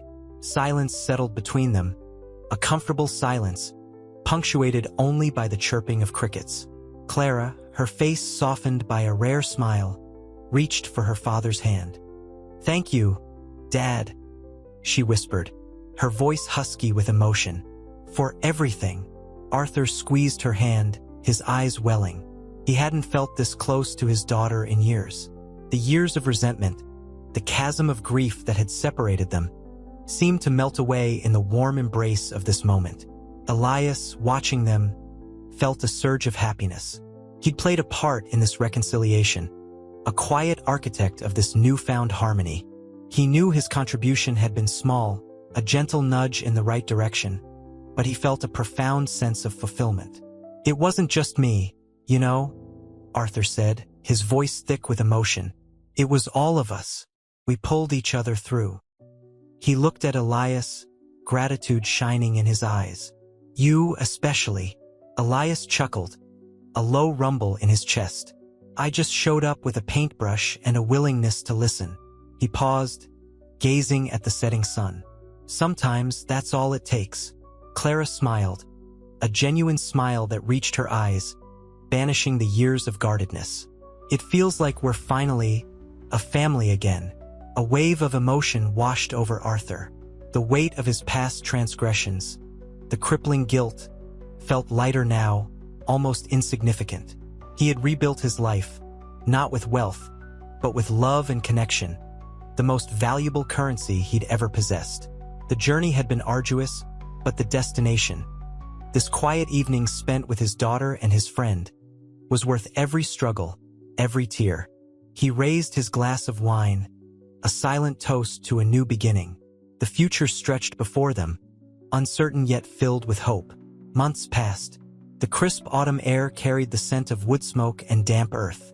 Arthur, no longer the recluse, found himself drawn to the simple pleasures, the crackling fire in his newly renovated study, the comforting weight of Clara's hand in his. He'd even started sketching, awkwardly at first, inspired by Elias's passion. One evening, as the first snowflakes dusted the ground, Elias arrived, his face etched with worry. "There's a problem," he said, his voice low. "Someone's trying to discredit the foundation, spreading rumors about its finances." Arthur felt a familiar tightening in his chest, a ghost of the old anxiety.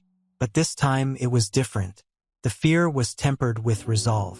He met Elias's gaze, his own eyes steady. "We'll face it together," he said, his voice firm, "just like we faced everything else." Clara, sensing the tension, placed a comforting hand on her father's arm. "We'll find a way," she affirmed, her voice filled with quiet strength. The three of them, huddled together by the fire, strategized, their combined efforts forging a plan. The cold wind howled outside, but inside warmth bloomed, a testament to their unwavering bond. They spent hours researching, contacting lawyers, and meticulously gathering evidence to refute the false accusations. The fight was arduous, testing their resilience. Yet, amidst the turmoil, Arthur discovered a new strength, a strength born not from his wealth, but from the unwavering support of his daughter and his friend. He channeled his energy not into defensive maneuvers, but into proactive solutions. He used his influence wisely, not to intimidate, but to unite. He spoke to people with empathy and clarity, reminding them of the foundation's true purpose, the countless lives it had touched. The crisis eventually subsided. The malicious rumors were silenced, replaced by renewed faith in Arthur's philanthropic endeavor. The experience, though challenging, had solidified their connection, deepening their understanding and respect for one another. It was a shared victory that transcended mere finances, sealing their bond in the crucible of adversity. The quiet contentment that followed was far richer than any material possession could ever be. Arthur knew, with a certainty that settled deep in his soul, that this was not just a new beginning, but a new life built on the unshakable foundation of love and friendship. The courtroom was stifling, a thick miasma of anxiety and hushed whispers. Arthur, surprisingly calm, sat beside Clara, her hand clasped tightly in his. Elias sat in the gallery, his usual vibrant energy dimmed by the weight of the accusations. The lawyer's voice, a relentless drone, detailed the fabricated financial irregularities. Arthur felt a familiar chill, a phantom touch of the grief that had once consumed him. But this time, something was different. Clara squeezed his hand, her silent support a tangible comfort. He returned the pressure, a silent reassurance. He looked at her, her face a mixture of worry and unwavering belief, and a warmth spread through him. This wasn't just about the foundation. It was about the three of them, their bond forged in the fire of shared adversity. The opposing lawyer presented a string of witnesses, their testimonies riddled with inconsistencies and malice. Each lie felt like a blow, yet Arthur remained steady. He'd prepared for this, not with legal maneuvering alone, but with the unshakable strength born from his transformation. He saw the doubt in the judge's eyes, but he held his gaze, his heart firm. He felt a deep sense of peace, a quiet confidence in the truth. During the break, Elias rushed down, his eyes brimming with anxiety. "They're relentless," he whispered, his voice tight with worry. Arthur smiled, a genuine, heartfelt smile. "We have something they don't," he replied, his voice low but steady. "We have each other." He placed a reassuring hand on Elias's shoulder. The shared vulnerability created a new connection, deeper than ever before. The afternoon session brought Arthur's testimony. He spoke with quiet dignity, his words weaving a tapestry of truth and purpose. He spoke of the foundation's impact, of the lives it had changed, his voice resonating with genuine compassion. His honesty was palpable, resonating through the tense courtroom. When he finished, a silence settled, thick and heavy with unspoken emotion. The judge's verdict was swift, resounding. The accusations were dismissed, the malicious campaign revealed as a desperate attempt by a disgruntled competitor. As the gavel fell, a wave of relief washed over the courtroom. Clara rushed to embrace him, her tears a mixture of joy and relief. Elias joined them, his face radiant with happiness. Later, walking home under a starlit sky, Arthur felt a profound sense of peace. The ordeal hadn't only saved his foundation, it had reaffirmed the unshakable bonds he had built. He was no longer a prisoner of his wealth or his past. He was free. He was a father, a friend, a man finally at peace with himself. The celebratory dinner was a blur of laughter and clinking glasses, but Arthur found himself observing more than participating. The warm glow of candlelight on Clara's face, the easy camaraderie between her and Elias. It was a sight he'd once only dreamed of. He felt a quiet joy, a profound sense of peace settling deep within him. The lingering scent of roasted lamb and rosemary mingled with the faint perfume Clara wore, creating a comforting olfactory tapestry. "To new beginnings," Elias toasted, raising his glass. His eyes, bright with happiness, met Arthur's. The years of struggle etched on his face seemed to soften, replaced by a quiet contentment. Clara's smile was radiant. "To Dad," she added, her voice thick with emotion. "And to the man he's become." Her words struck a chord, a deep resonance that echoed Arthur's own feelings. He'd spent years trapped in the gilded cage of his grief, his wealth a cold comfort. Now he felt truly rich. Later, as the city lights twinkled outside his window, Arthur sat alone, the quiet hum of the city a lullaby. He picked up a worn photograph, his wife, Sarah, laughing radiantly. The grief was still there, a soft ache in his chest, but it no longer consumed him. It was a part of him, a testament to a love that transcended death. He saw not just the loss, but also the vibrant memory, the joy they'd shared. He felt a wave of gratitude for Sarah, for Clara, for Elias, for the second chance life had given him. The weight of the past, once crushing, now felt like a weathered stone, smoothed by time and acceptance. He was finally free. The mansion, once a symbol of isolation, felt like a sanctuary, a testament to a life rebuilt, brick by loving brick. The future was uncertain, but it held the promise of a love that had matured into something deeper, stronger, and more meaningful than the fleeting happiness of the past. He closed his eyes, a serene smile gracing his lips. This was his new beginning. The following morning, sunlight streamed through the tall windows of Arthur's study, illuminating dust motes dancing in the golden rays. He sat at his antique desk, the mahogany cool beneath his fingertips, a sense of quiet contentment settling over him.